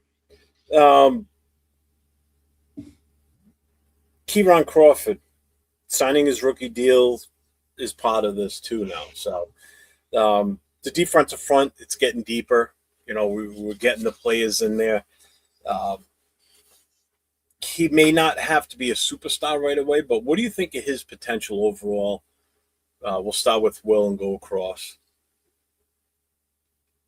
You think he can like rotational snaps, or is it more? I'll be honest, man. I don't watch a lot of college football. Like I said, I'm not a big college football guy. So I'm like, what we can expect in my opinion, like what I would like to see is him be a rotational guy that comes in there with Malcolm Kuntz and Quentin Pay, and like they see different things, right? They give you different things that they can do. So that's where I see him fitting in. I see him being a rotational piece. Now, if he comes out and he's an absolute monster, people are saying that he has a tremendous work ethic, that he has a lot of want in him. I mean, like, bro, you always want players like that. So I can see him moving into a starting role like that if Malcolm Kuntz doesn't produce. He's got that dog. Yeah, I mean, like, but as Jeff says, that's overused. We don't want to like say that he got the dog in him, or I'm like, because honestly, we're gonna see when it happens in pads, right? We're gonna be hearing about it that he's tearing people up. For me, I'm like in Robbie Leonard's defense, as they're saying, there's gonna be multiple fronts, multiple things that they're gonna be doing. He's a piece. He's a piece that he's going to be used to the best of his ability at whatever they think he does. But as a starter, man, if he's the starter, that means Malcolm Kuntz, we just spent $12 million for shit. Straight up. Because Malcolm Kuntz just signed a contract. Do you guys think he's a 1 year contributor, or is he more of like developmental though, Leo? Because of where we picked him, I wouldn't say he's developmental, but I also think it's going to depend on the fan expectations. Like if he's out there creating plays, right? If he's out there getting tackles for loss, contributing, I think it's a win. You got what you wanted from somebody in Auburn, right? That Auburn defense was really good. Auburn sucked because their offense was crap. Mm-hmm. But that Auburn defense was a tough defense, right? And he comes from that. And I think they did talk and look into the future by taking someone like him. Because you don't know the certainty of Max even at that time, right? He ended up getting traded. You don't know how Coots is going to develop or not. Yeah. And I think this was smart of them by saying, hey, you know what? We could add another end at this point right now. We did just sign Quiddy, but there's nothing wrong with adding more depth at this point. Yeah. Am I expecting to have a 10, 12 sack season? Like, absolutely not. But if the dude has like 4 sacks, some tackles for loss, or a play that we remember, or he knocked the shit out of, like, say, K9 in the backfield, like, I would be like, okay, this kid, he's going to be good. Yeah.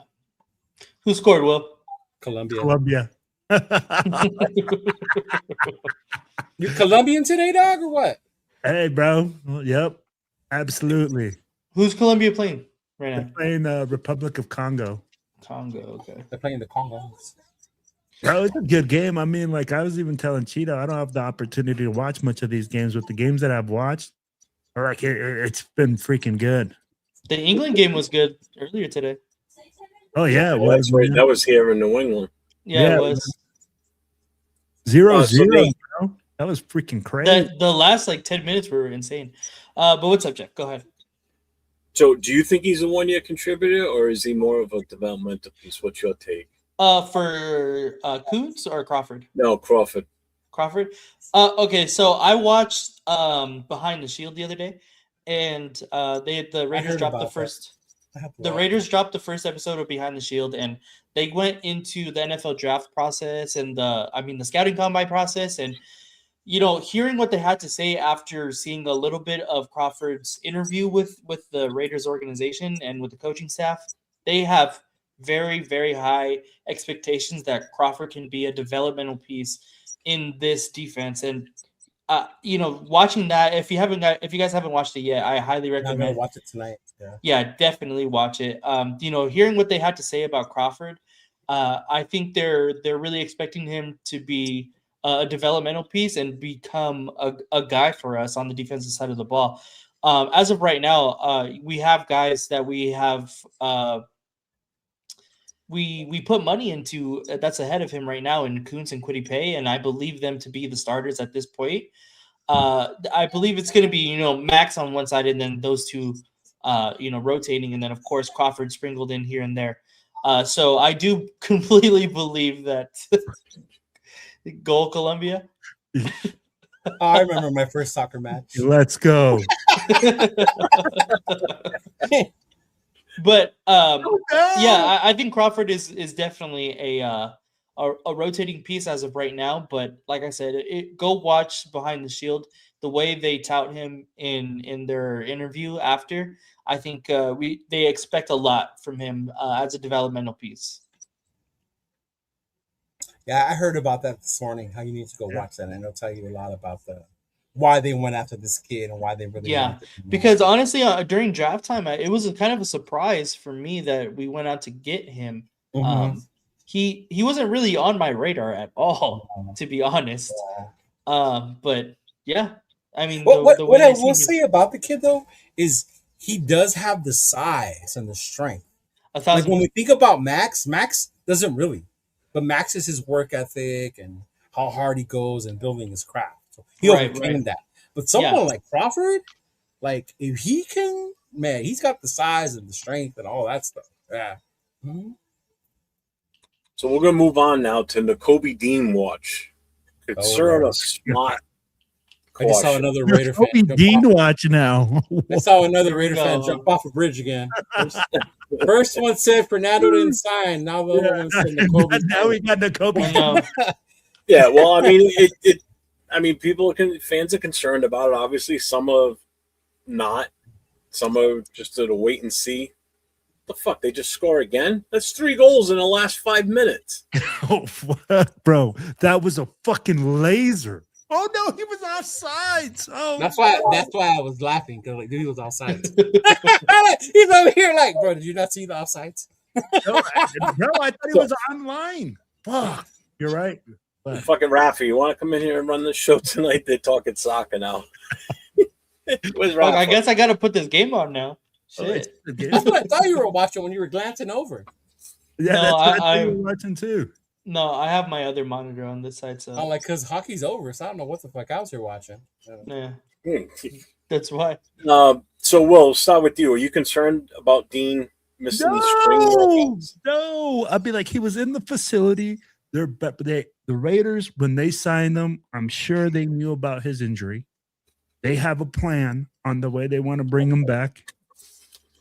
You know, they're saying, hey, we want to bring him back slowly. I'd be like, we were worried about him not being at OT or non-mandatory stuff, but he was already in the building. So that means he's learning the defense. He's just out there, you know what, at 50% like Max. Well, they're not saying he wasn't there. It's just that he wasn't out there doing any work, basically, because of the injury. I'd be like, you think he's not in the facility getting treatment, being in the same room, learning the same steps? I'd be like, he can be out on the field watching. I don't know all the details, but what I'm saying is I'm not worried about it at this point in time. Now, if we are talking about on July 28th, then I'm concerned, because I'm saying, hey, man, like, you know what? This is OTAs. This is when you're supposed to report. How bad is this injury? You know, but honestly, at this point in time, they're not concerned. Not until OTAs come around and it's mandatory minicamp. All right, Leo, for you, does with him missing time, do you think it puts more pressure on Quay Walker and the rest of the linebacker room? I don't know if it puts more pressure on Quay Walker, but it does on the front office, because unlike Will, I don't think if they knew about this lingering injury, then they're stupid for getting him that contract, because he has an injury history already. The thing was, he didn't come here injured. Now, obviously, he showed up. Something must have happened again or whatever. He's older. I get it. Am I worried about it? Not yet, but it could be a concern, because he does have that in his history, right? That's been the downfall with the Kobe Dean. Can he stay healthy? Right? But I think Quay Walker, he's going to come in here and do his thing. He's another one that in the offseason, the more I saw him in interviews, the more I started liking him. And especially when I saw how big he is, right? Mm-hmm. I was like, good Lord, that's a big dude, right? Like, that's the linebacker, goddammit. But yeah, with Dean, I'm not too worried about it. OTAs are basically, I think we put a lot of it as fans, they're walkthroughs. You know, you're barely moving. So if somebody like Dean is not out there, or our 4th round corner is not out there, it's no big deal with this point. Oh, so then that means all those throws by certain quarterbacks and running backs running the routes and so it really doesn't mean anything, right? They don't. No, they don't. I said that either. You're in shorts and t-shirts. I agree with you. I'm just, you know, like how some people it looks pretty on a reel out there. You know, don't get me wrong. It looks, the way the Raiders do the film, it looks beautiful, right? But I'm not out there saying like, oh yeah, that's Tom Brady right there because of that. No, yeah, right. Thank you. Like, no, like stop. Yeah, that would be like saying, yeah, look at AOC's first 17 games. Of course he's a legend. Like, no, like stop. No. Yeah, I would be concerned of it because he's older. So I just but I'm glad that the team knows, and hopefully they take the right steps to get him ready to be on the field. Mm-hmm. And Nate, are you worried about it? Or, I mean, you're going to be local, so you might hear news a little more common. Or Nate's going to catch him like in crutches and shit. Like, breaking news, y'all. Right outside, yeah. He's going to keep his ear to the ground.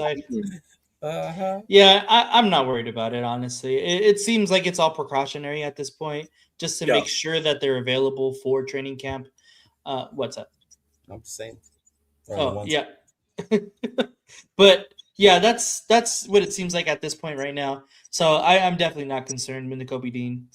Mm-hmm. Not yet, but I mean, even if that he did make training camp, right? If he was to get hurt week 1, then that's when I would be like, oh damn, now who's gonna play behind him, right? Yeah, exactly. 100%. G Family's joking. I know what he's asking. What? Because Randy asked, he goes, "Yo, did Max Crosby pass the physical?" It's just going back to the whole Ravens thing. But he does though too before he gets on the field. Even Max isn't out there practicing. He's in the building. He's doing treatment, like Will was saying, as far as the Kobe Dean. I'll ask him on Monday, guys. Don't worry. There you go. You ask him. You go, hey, yo, what up, black boy? How's the knee looking? For real. So we're moving on to the next segment. There's kind of breaking news this afternoon, late this afternoon. There will be no 2026 supplemental draft, so that means Sorsby has to wait until the 2027 NFL draft in Washington, D.C. So, Leo, were you surprised that the NFL decided not to hold the supplemental draft? I was. I'm glad, too, though, man. I was surprised. Letting the kid come into the league that way is like you're just closing your eyes to what he did.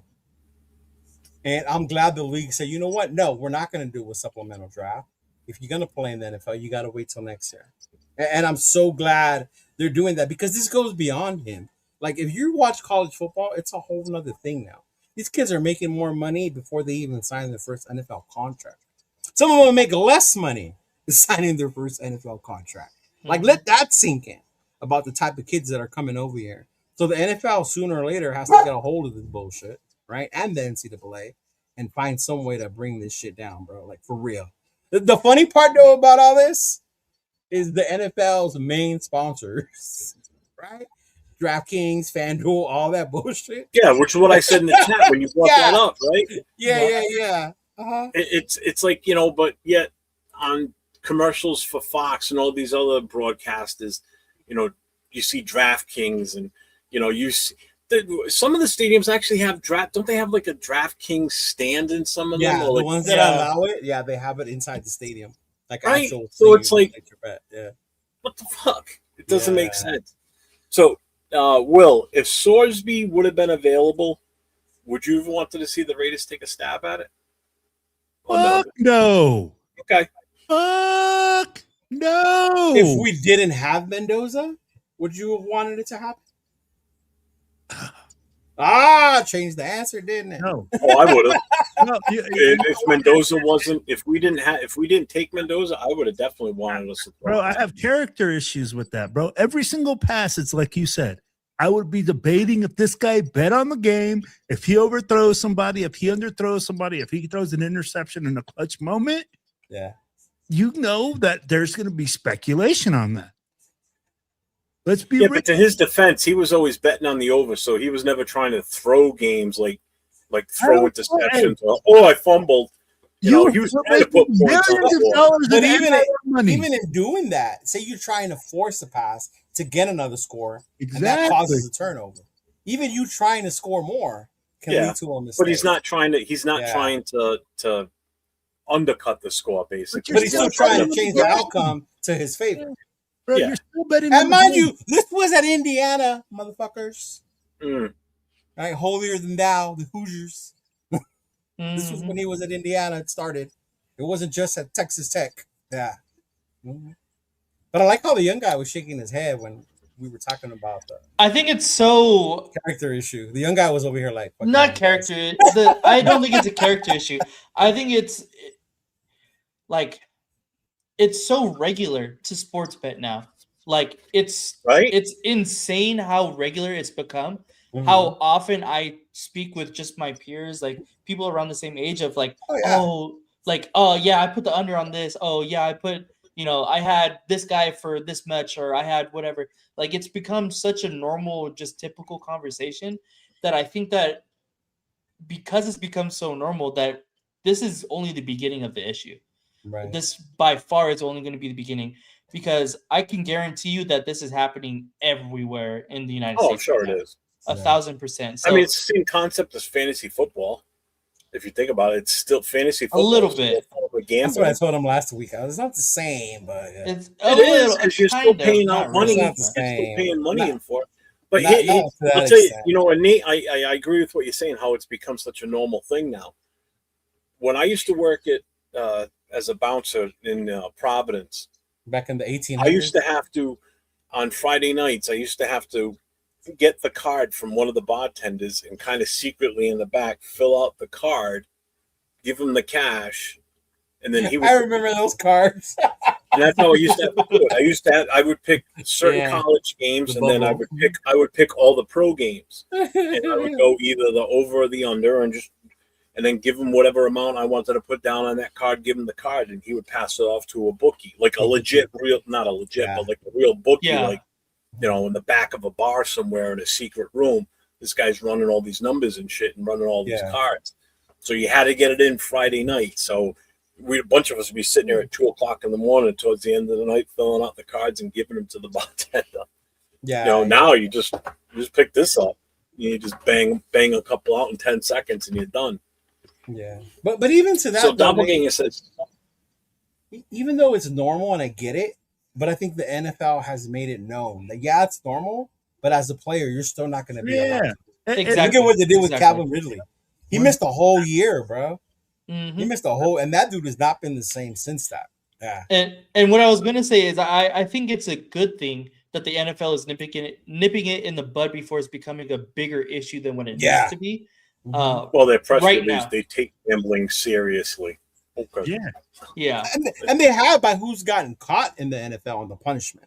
It hasn't been like a slap in the hand. Yeah. But it this is like one funny, of the like at the bottom of say it's on NFL.com, the advertisement at the bottom is DraftKings. Right? Like, I would really get suspended a year for gambling. Place your sponsored bet. by DraftKings. Yeah. Sponsored by DraftKings. Exactly. Yeah. So Doppelganger says supplemental draft is a stupid concept. I don't think it is. It's there for players that are like perfect example is, let's say, Chambliss. If he got denied, and it would have already been after the draft, if he got denied his extra year of eligibility, he would have had to come in through the supplemental draft. And here's a kid that just aged out of getting another year, but now he would have to wait until next year, but he couldn't play in 2026 at the college level. So he'd have to sit out a whole year of not actually playing football. Yeah. So this would allow him to get into the supplemental draft to be picked up by a team and get on the field this year. So it is a good concept. It just doesn't happen that often. So when it does come about, a lot of fans don't understand how it works. And I covered that Friday night on my show, on the No Huddle show, how the whole thing works. So the supplemental draft is a good idea. It is. Look at do you guys know why Terrell Pryor got kicked out of Ohio State? Because he was selling his jersey signatures or whatever. For what? For what? A tattoo. For a tattoo. Yep. This wasn't money. A tattoo, right? And he lost his whole year of eligibility at Ohio State. And he came out in the draft. And he came out in the supplemental draft, and then we ended up getting it. Chambliss would have been a perfect example. If this was a couple, like, I think, what was it today? I think I sent you guys the thing, the new NCAA rule about no more redshirting. That's it. No more 8, 7, 6, 7, 8 year seniors. You get 5 years, bro. 5 years to play, and that's it. No shit. I didn't read the whole thing. 5 years, and that is it. And I'm so glad they're fucking finally coming up with that.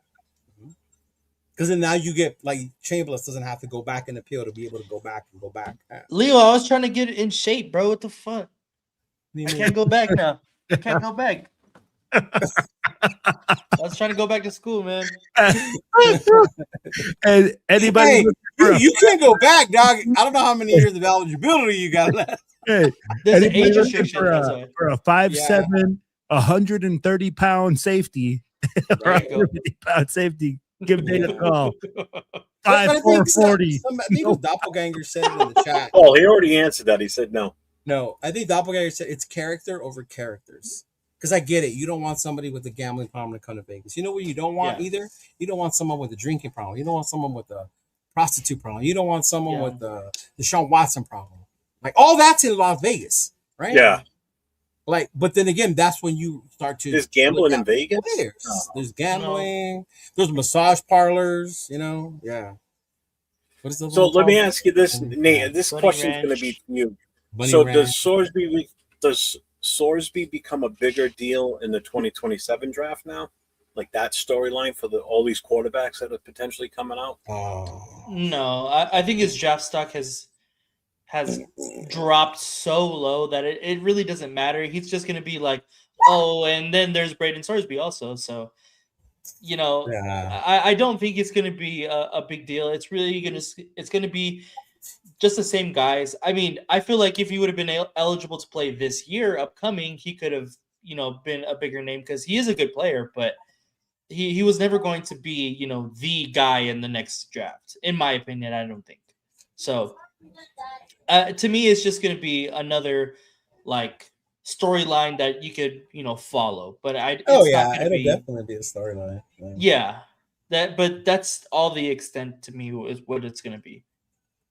Already going to be Liddy? Is he talking about the preseason game in Houston? It's going to be it's preseason.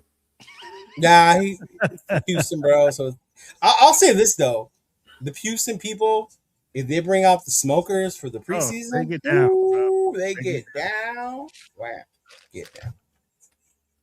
Mm-hmm. But then again, in August, that humidity, we won in what, December, Will? I don't think I would go in August. Yeah, that was December because it was. I don't think I would go in August, man. It was the game after my Philly game. Yeah. So next topic, Kubiak with the culture, the 40-day warning he gave the players. So do you think he sent the right message before the break? This time, when players can either build momentum or lose it. Yeah. The team has a 40-day window from now until when the training camp starts. And basically what he said was told them just come back ready and to behave, basically. So, Will, do you like Kubiak putting the accountability message out there this early? Like telling these guys he's telling the players, be ready, be in shape. Camp ain't ready for you to come out of shape and then get in shape. This ain't 1990. You hear that, Nathan? Hey, this is not to get that shit in now. Like, you got to be ready. Be locked in. He don't want no dudes that is out there lollygagging, being all jacked up. You got to set a culture somehow, bro. You got to you fucking liar. I'm watching. I know. Game's over. Don't fucking do that shit to me, bro. He was like, hell no. But yeah, no. I mean, like, that's the right mindset to have. You have to hit the ground running. He's a new coach. A new system is being implemented. You can't have guys come in, show up out of shape, and not know what the fuck they're doing. You got to be locked in from day one to get this thing going right and put this team in the right direction. So I think that's the right warning shot to send as a coach to say, hey, man, we're going to have a 30-day break, but be ready to work when you get back.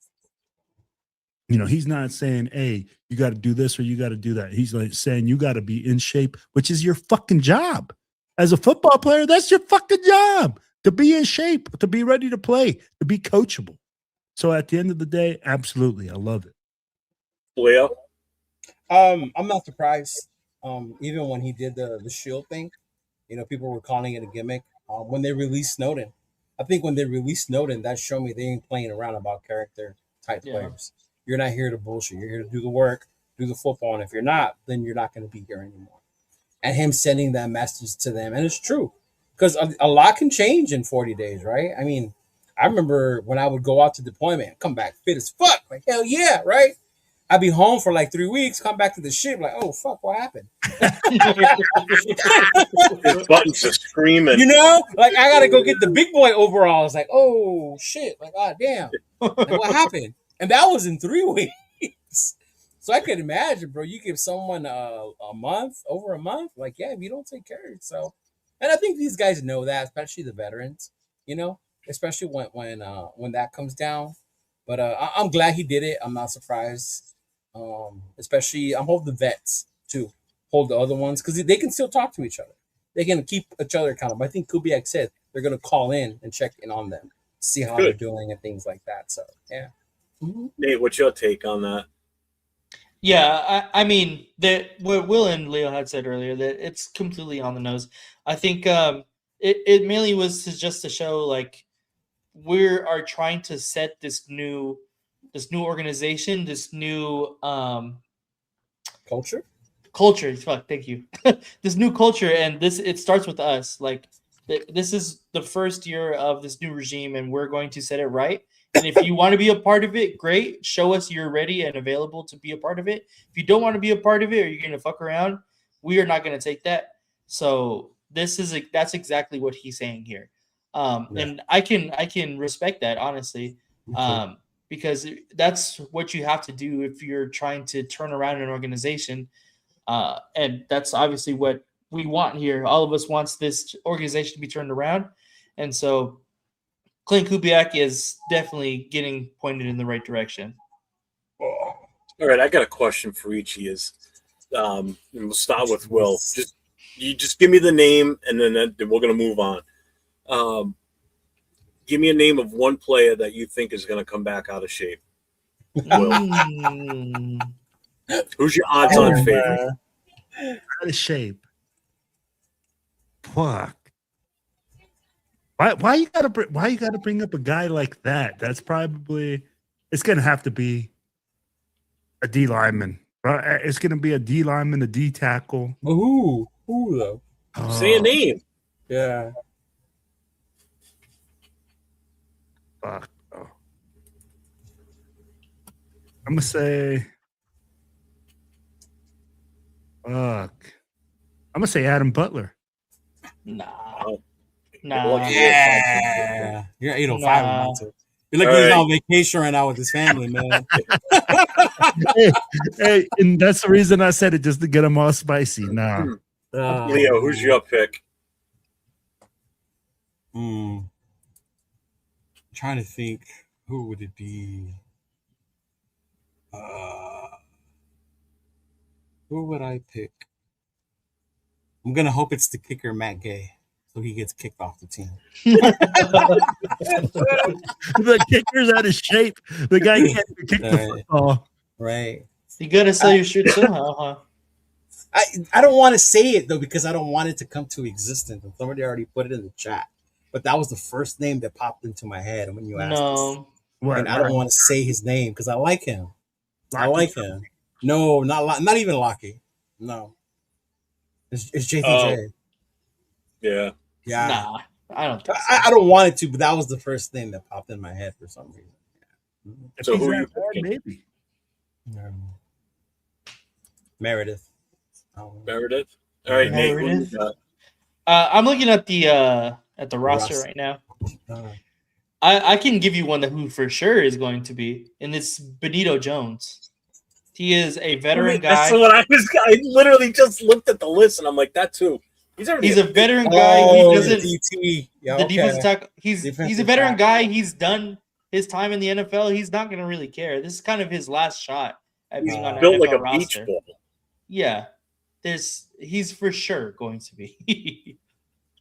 That's true. That's who I was going to say. But if I had to pick somebody different,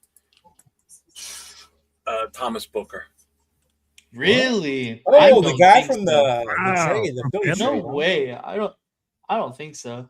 Well, you took mine. I didn't want to double it up. Was that Spike? That was Spytek's trade, right? Yeah. Not the other dude. Okay. All right. Yeah. Damn, G-Fam. I didn't know you live in Coachella Valley.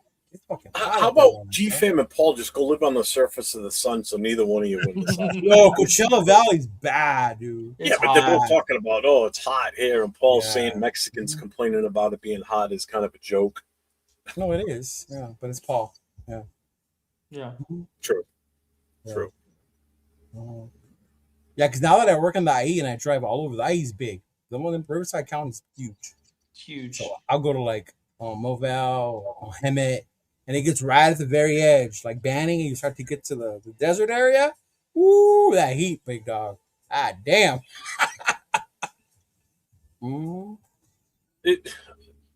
Never mind.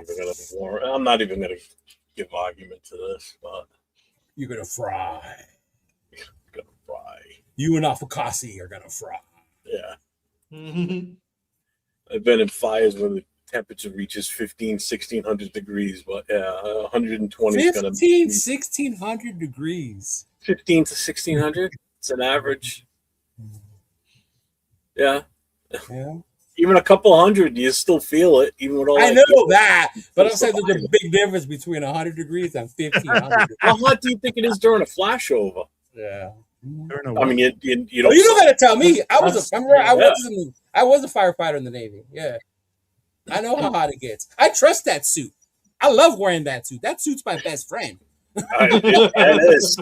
Yeah, I love that fucking suit, bro. Yeah, I used to hate wearing it during drills, but when I got into actual shit and saw how much it protected me, man, give me that shit. You know, I don't know about that. Not about it. I might have to look into that. Hasn't What? Quinnipiac had problems in the past? Wait. Interesting. What? Oh, that could be a thing. He didn't look like it in the interview I saw. Yeah. Oh, the dude's cut. I mean, the guy's in wicked shape. Yeah.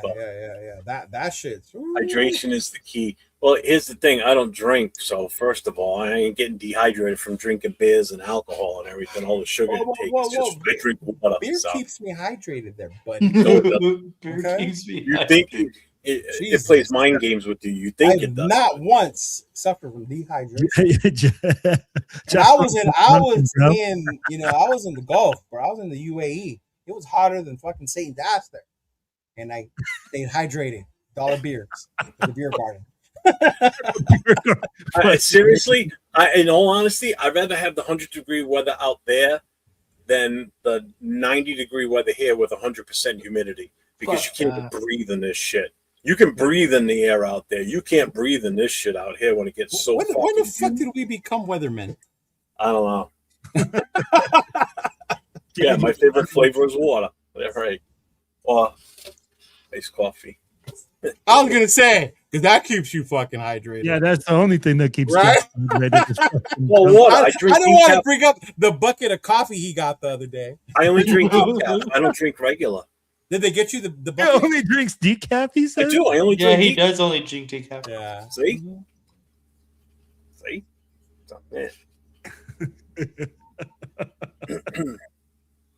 Where's that? Is that all right? So we're here in LA? Actually, no, not final takes. We'll be coming up to that in a second. Real quick, I need to get this out there because we need to stop pushing this for him.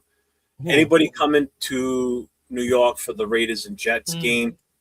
That Saturday night party at Reds. Phil Villapiano will be there with a book signing that Saturday night, October 31st, from 6 p.m. to 8 p.m. He will be signing books. And books only during that 2-hour time frame. The books are $30 a piece. You can buy them there. The signature, it costs you $10 for the signature, so $40 gets you the book and the signature.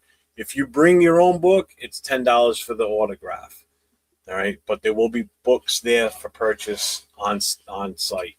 Can I take a picture on the front of the book that I want him to sign? Well, he's going to stick around afterwards for a little bit, so that's when it's going to open up to everything else. Because he may, I don't know if he'll charge for that or not. I'm not handling that part of it. That's Terry. That's her.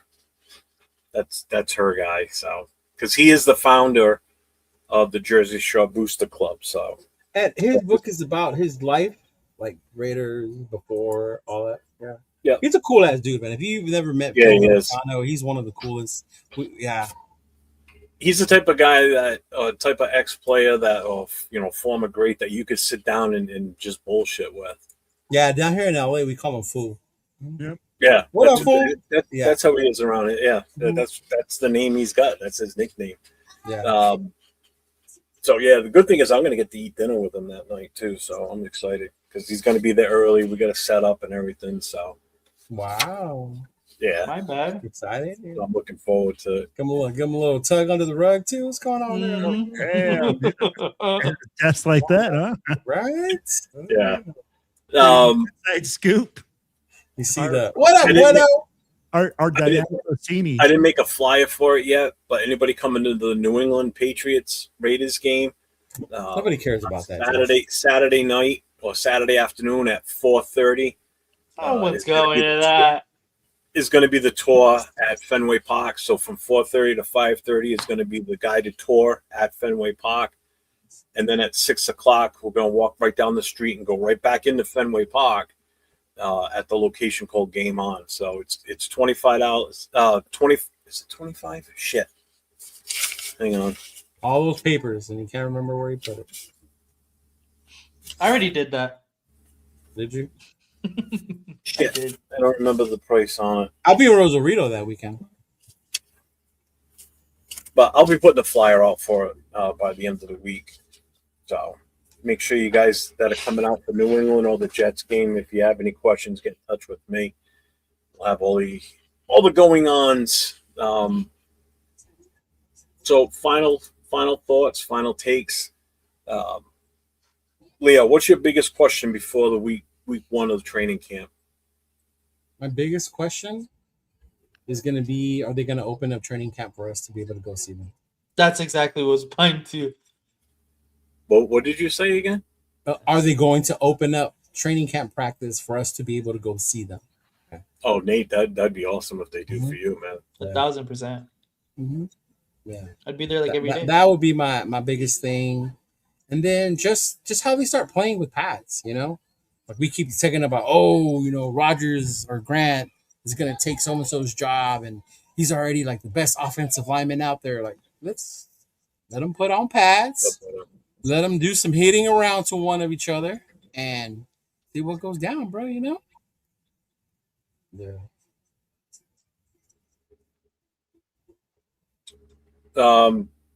Will, what's your biggest question before week one of training camp?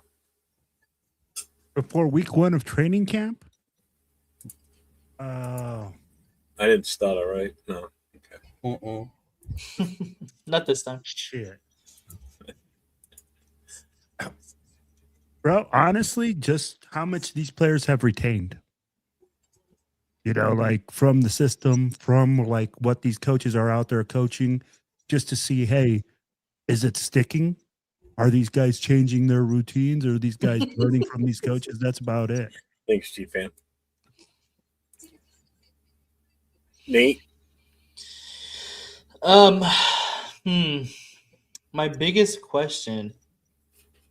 That's difficult because the questions start to develop once training camp is underway. For me, because that gives you a little bit more insight on, position battles and coaching staff wise and playbook implementation and things like that. So it's kind of hard to have a question before camp starts. I guess it would mainly be like the contract situation. Does that get resolved for both players? I'm sorry, not both. We were talking about Nakobe Dean, but that's not a contract situation. Yeah. But for Fernando Mendoza, do we have to, is it become a bigger issue, I guess? I mean, I don't think it does, but it's possible at that point. But to me, that would be, I guess, the biggest question for me. For me, I want to see if this team can turn off-season hope into camp competition. I want to see real competition for these positions that they're just not positive on who's going to be what.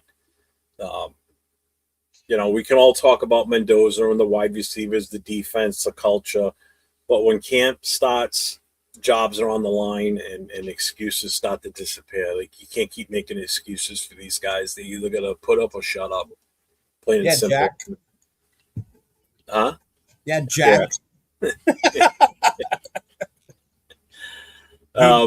Be more than just a good story, bro.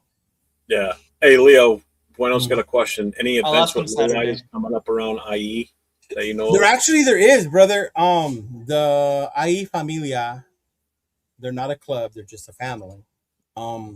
They're doing their dance in August, and they're gonna have lowriders and cards there as well. So if you follow IE Familia on Instagram, Bueno, or hit me up, I can send it to you. But yeah, that's gonna be one that we're gonna be doing in the IE in August. It's like a dance that they do, kind of like most people would do like a barbecue before the season starts. So then they do one, a dance, which is pretty dope. And they're cool as hell, bro. It's like old school type vibes. Like, yeah. That's cool. But that one, the IE Familia. And Bueno, go check out the video, bro. I went to the gas station chicken just for you and Anthony. I saw that. I forgot. I was like, wait, I'm in Riverside. And then there it is. What is it called? Which one is that one called that you went to? Country chicken. Mm-hmm. Country chicken. Yeah, and then there's another one that's crispy chicken. That's the one. That's the one I've been to. There's two of them. Chicken. Yeah. Yeah. You gotta see the other one, the country chicken. Their biscuits are good. They already come glazed, and you don't even have to put honey on butter on the biscuits. Like they're already like, yeah. I'm like, ooh, yeah. Mm-hmm. Crispy crunchy chicken. Yeah, that one. Yep. Mm-hmm. We'll start with you, Will. What do you got going on? You got anything you want to bring up? You know what, man? Shoot, I forgot the link, but if you guys didn't something just come across your desk you brought up the other day? I don't know. I saw you do a video. I got to share with y'all. Like the one I do want to talk about, man, I'll tell you guys like this. Our brother Glenn is having a fundraiser for his family. I don't have the link up for the GoFundMe, but it's on my Facebook page, TikTok, everything like that. That's the one I want to man. Yeah. Like if you guys can help out, most people know Glenn as the guy that goes Raiders woo. Pura vida. Yeah. Pura vida. Like he's a great guy, man. His oldest son passed away, so we're trying to get him some help. And I mean, like, whatever you guys can contribute to that, please do, man. That's the one thing that I do want to bring up. We're almost. You think he's almost there at the goal too? Yeah. Yeah, he's close. He's close. I'll tell you what. When I saw that video pop up the other day, him with his family talking about it, and when Little Woo wasn't in the video and he started talking, I'm like, no, don't tell me. Yeah. I didn't know we had an older son. I've never met him, so I wouldn't know this. Yeah. All I thought of was Little Woo, and I'm like, I'm sitting and watching this video. My hand over my mouth. I'm like almost in tears at this point because I'm thinking it's this poor kid, right? Because I've been looking forward to meeting him when I get out there to Vegas and in LA and everything. I want to meet them both, And I actually, once I saw that it wasn't him, my daughter said, "What's the matter?" She goes, "You don't look right." And I said, "Well," and I showed her the video. I said, "This is who I thought he was talking about." And I showed her some of the video clips of him and Little Woo doing what they do. Yeah. And she goes, "Oh, he's so cute." I said, "He's such a great kid. The kid's so full of spirit and life." And, that's the first thing I thought of was Little Woo. And I was like, oh, my God, that would have been devastating. I mean, he lost. It's still devastating, but still devastating. No, I was the same way. I was in San Diego with my daughter a day before Father's Day, and then she texted me, "Did you see Glenn's post? His son died," and like my heart dropped. Yeah. In my mind, I was like, "Oh my God, like what happened?" And then I saw his video, and I had just met his son. We met him at Bakersfield, Nate. Yeah, his son was there. The guy with one of the basketball jerseys that we saw. Mm-hmm. He was there. That's the one that died in a car accident. Yeah, bro. So it's sad. Yeah. So super sad to hear that from his family. So thoughts, prayers, and condolences. Link in the chat. There it is. There you go. Yeah. It's also on our social media pages. The 3 of us. Yeah. Mm-hmm. Kind of how's it go on from that, I guess. Leo, what do you got coming up? You got anything? No, but I know you said Wednesdays we do the connection show. There is going to be a change. Now with my new work schedule, I have to move the Poodle Raider podcast show from Mondays. I can't do it on Monday anymore. I have a client that goes from 5 to 8:30. So I am going to move it. I'm just confirming with the other people to see what day we move it to. Yeah. So I'll figure that out. And then, like I told you guys later on, we will bring back the connection show, but once we start playing games, once we start with the Arizona one, the preseason into the season, things like that. Because it's kind of like what we do on that show, our reactions to the game, how pissed off were we, how disgusted were we, kind of that type of shit. After we've had a couple of days to calm down. Right. Because if you do it the day of or the next day, maybe a little sour. I mean, you look at what happened last year. If we went on live after we beat New England, we would have thought we were going to the Super Bowl. The way the team played that game. Like some content creators did. We got our answer a quarterback. Yeah. Won't say names. Right. But but that's the only thing. They're part of a monument. Next, Rich Gannon. Yeah. Gino was killing it. He was on fire that day. It was the solution for the future. He did throw an interception that day, though, right? He threw one, but it wasn't really his. Like, it wasn't like a bad one though. Okay. He still threw the ball though. Yeah. I mean, he started his career interception freaking year. Yeah, and then don't forget, we do still have the backpack drive still going on. For the city in the Inland Empire, we'll be doing at the Boys and Girls Club in the city of Fontana. I reshared that flyer today. Shout out to those of you that have donated already. It is Prime Days, so it is Prime Day, and we do have a wish list on Amazon as well. So if you want to take advantage of Prime Day and order it that way, and then in about a month, less than a month from now, Bolsa Chica takeover. Bolsa Chica takeover with Mike, Raiders Against the World, Mob Movement, moving to Blackouts. We will be there. Some of the TBH fan, they're making it this year. They're going to roll down to Bolsa Chica. They're tired of being in the heat, so they're going to come kick it with us in SoCal on the beach. So definitely looking forward to that, man. Yeah, what you call it? What's his name? Israel's coming down. Angel's coming down. Yeah, so they're all coming down from up there. So it'll be good. I heard people are going to wake up at 4 a.m. to go get spots. You have to go early because it lines up. It's only one way in to where we're at. Yeah, so man. You're going early. We got in line like at 7 in the morning. 7 in the morning. Yeah. Mm-hmm. But obviously, if you want to be the first one, prime there. Yeah. Mm-hmm. Damn. And it's a 2-day event this year. So Saturday's the beach event. We will be there. There will be volleyball games and tug of war and stuff like that. And then the next day is like a Sunday brunch, and that's the one I was telling you where Greg Townsend's going to be there. Mm-hmm. Yeah. All right. So Nate, now that you got your first official show under your belt, being in Vegas, I'll give you a moment to say what you want to say. The spotlight is yours. I don't know. I mean, it's really kind of still surreal. I've only been out here like living for the past like 5 days. So it's kind of hard to say like, oh, it's so different or it's so the same, or, it still has a lot of adjustment to do, a lot of packing. You can't really see, but the boxes are right off screen here. So there's a bunch of stuff that I still Bueno, you moved. Yeah, I just got out here to Vegas. So but what I was going to say at the top of the show is the media is going to tell you, and content creators are going to tell you that Vegas has no fans. There is no Raider fans out here. And I'm here to tell you that is the absolute dead honest, not truth. Thank you. An absolute lie. Everywhere you turn, everywhere you look. Fake news, you mean? Fake news. There is Raiders stickers. There's Raiders license plates, shirts, jerseys, hats. Everywhere you go. You hear that, Wilfredo? Do not, believe the content creator bullshit that, there is no Raider fans here in Las Vegas. That is absolutely terrible. No, there is Raiders fans everywhere you go. People will be rocking their stuff. I will say though, not as many as there is Golden Knights fans, but that is okay. That is okay. Because they've been champions recently.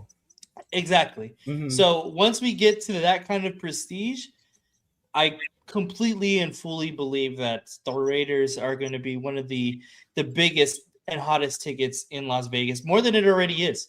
So I think it's going to be, I think it's awesome. And I'm here to tell you guys that obviously do not believe, the propaganda. There's no Raider fans here.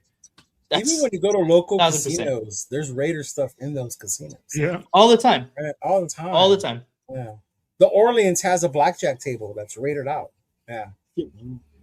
Can we go back to the questions when I asked you who's going to come back before training camp starts out of shape? It might be Nate with all the food and everything he's going to be able to. Can we switch it to that? Because he's going to want to try everything that he had never had before out there, and it's like all these different restaurants and shit. Bro, he's going to have the inside scoop of where to go. Yeah. Chinatown is my favorite place. You know what I think it is, Nathan? It's not that they're not Raider fans. They expect them to be the way Oakland Raider fans are. 1,000%. And that's the difference. They're not going to be. Even LA fans are not Oakland Raider fans. No, they're not. Yeah. No. Yeah. We're just different, and I think that's not gonna happen in Las Vegas, even when we win. Even when we win, right? It's not because it's not. Vegas is still a different culture. It's a different group of people that are always going to be there. Yeah, on game weekend we're going to come down and we're going to invade and all that bullshit. But once we're gone, you guys are still the ones that are going to be there repping the Raiders. Yeah. Mm-hmm. What's up, SoCal South? I'm glad you said that because I tell people that all the time. Like I see them all the time when we go down there. Yeah, exactly. Mm-hmm. So it's insane that people say that there's no Raider fans here, that there's it's wild. I'm like, that's like the first thing I noticed. Maybe I'm a little more keen to it because, you know, it's something that I notice, but it's literally everywhere. It's literally everywhere. Have you been to Red Rock yet? I live right next to it. Oh, you do? I figured. Okay. So, Will, you got any shows coming up this week? Yeah, man, I'm going to be doing the Silver and Black radio podcast this Thursday again with my crew, and we're going to be getting people together and just what crew? Who's going to join you?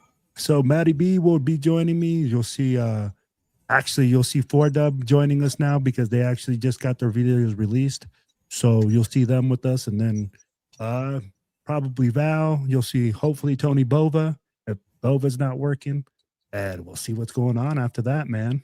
Dude, how old are you, Paul? You're going to EDC? Bro, I'm going. Yeah, I could see you. You're still at that age. Yeah.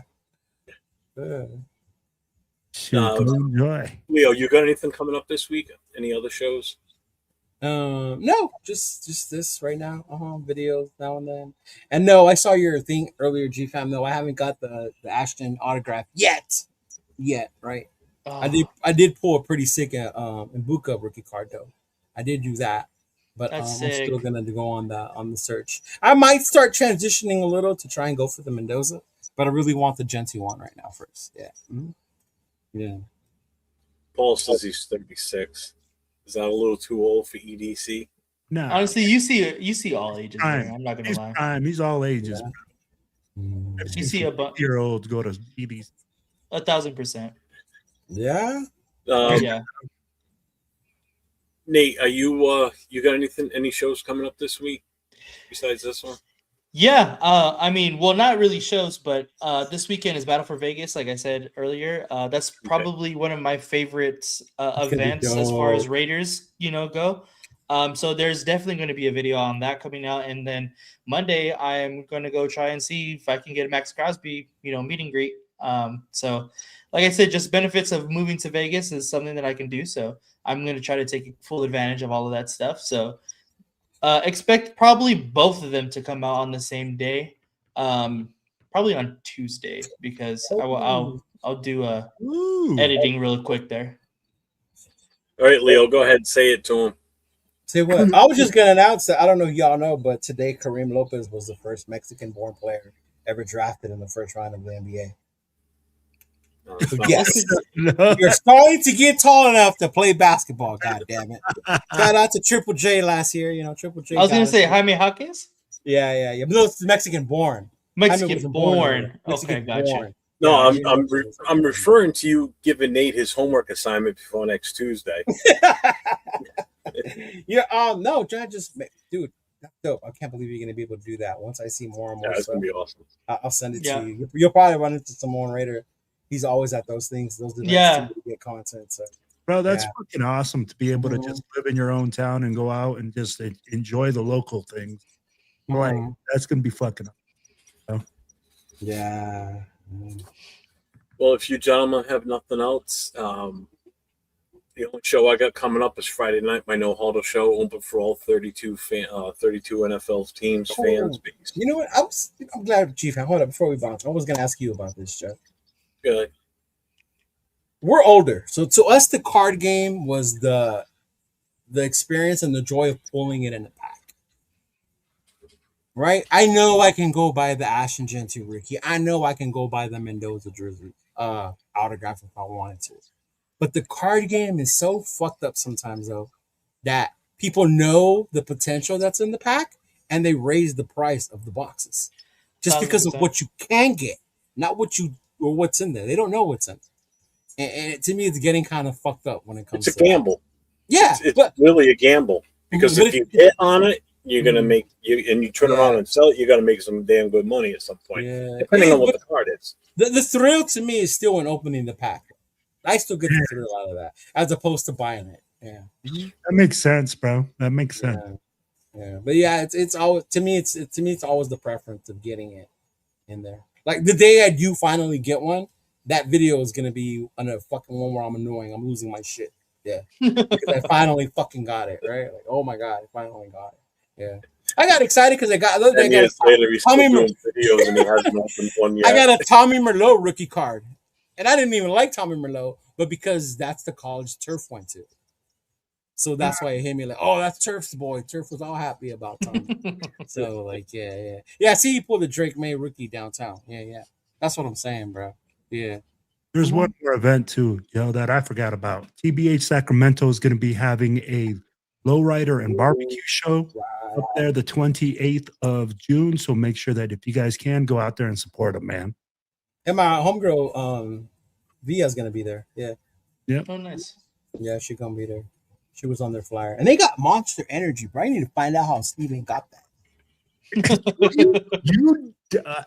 I know, man. I've talked to Steven. Steven got some connections. Yes, he does, bro. Yeah, he might be like the governor or mayor of a fucking well, as many people pretty soon. Yeah, hey, bro, he takes as many hands and babies as he does, bro. Hey. Yeah, I heard him the other day because he delivers.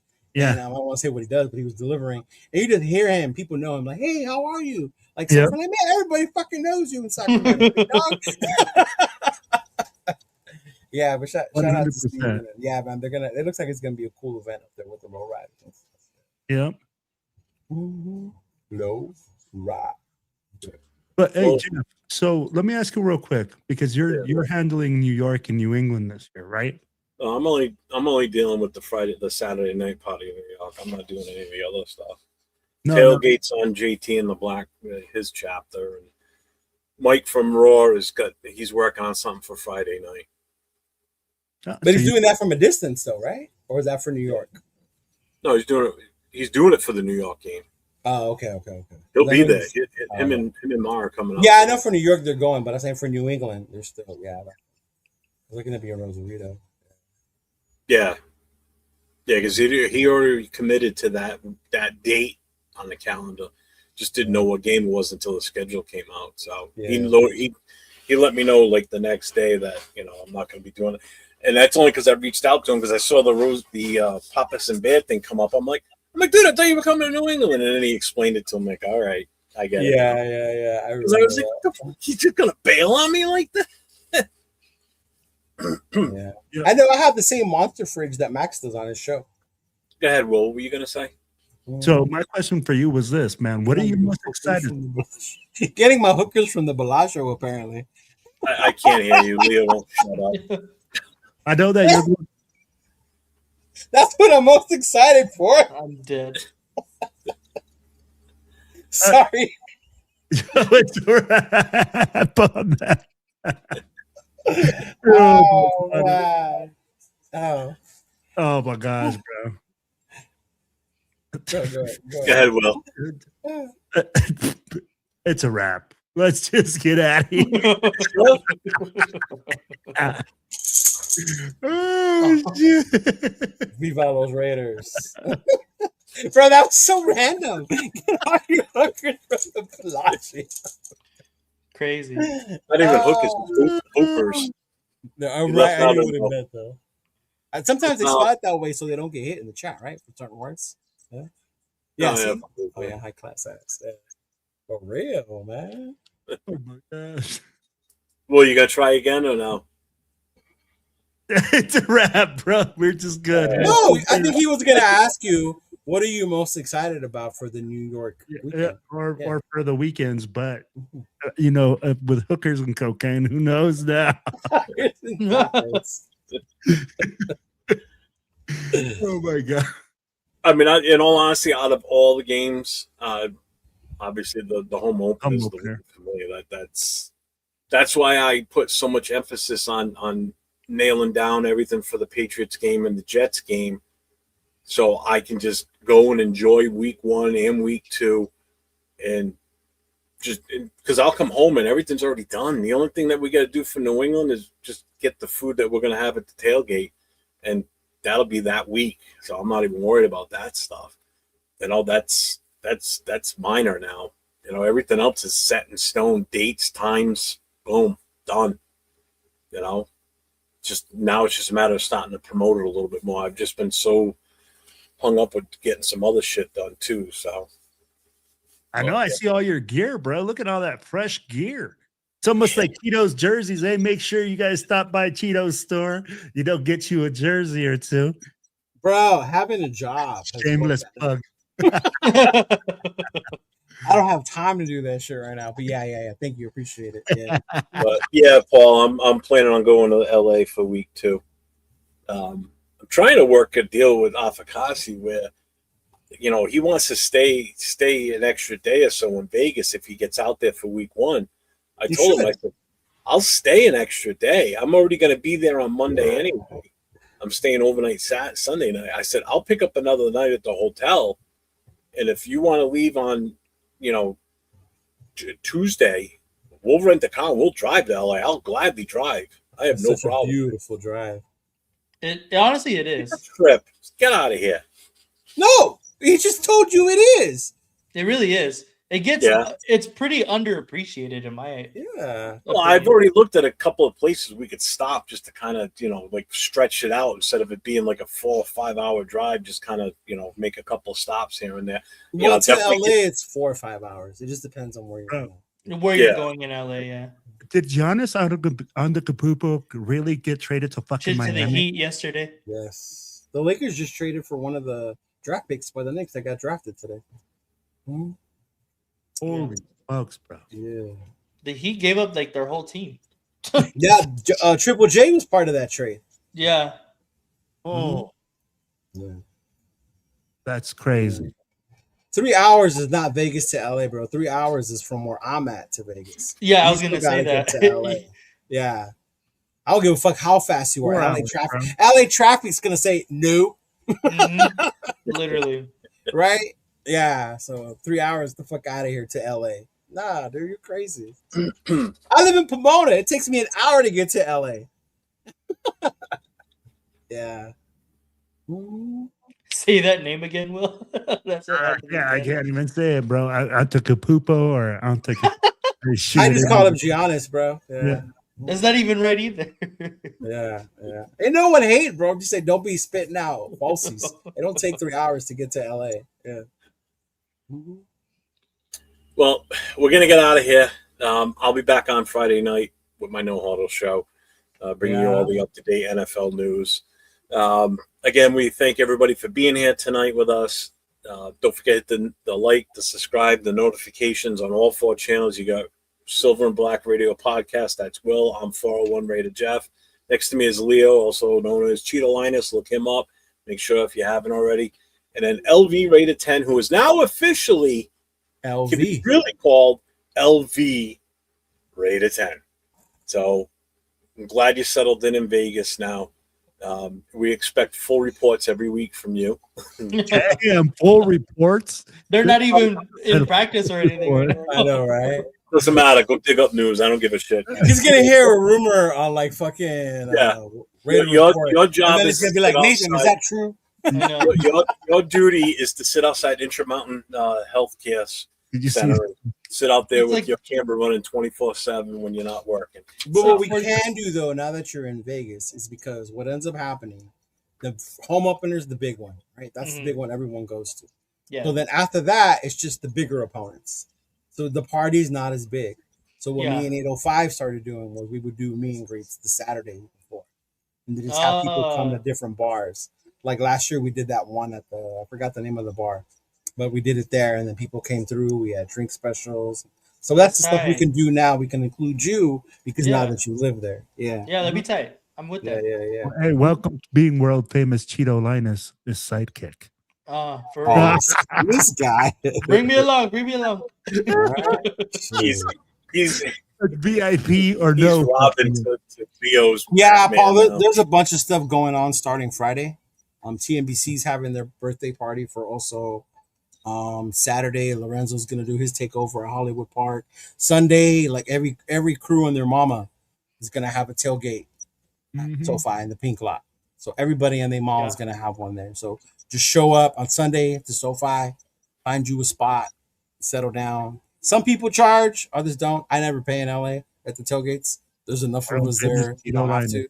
No, I don't. Anybody has to. Nathaniel, have you ever paid for a tailgate? And see, here, take a shot. Here, yeah, I'm telling you, bro. You want here, take a shot. Like, hey, yeah, yeah. I want a taco. Yeah. Hey, there you go. More of the flyers will be coming out, Paul, as more details come out. But it starts Friday. Friday's a party, Saturday's a party, and then Sunday's the tailgate. Yeah. I'm jealous. I know, right? Jealous. Me too. No keep. All right, everybody. Thank you all for being here. And again, we're back to four co-hosts now. Nate is officially part of the Most Notorious podcast crew. Started tonight. First live show from Vegas. Yes, sir. All right, everybody. As I always say, stay safe and go Raiders. Viva Mexico, cabrones.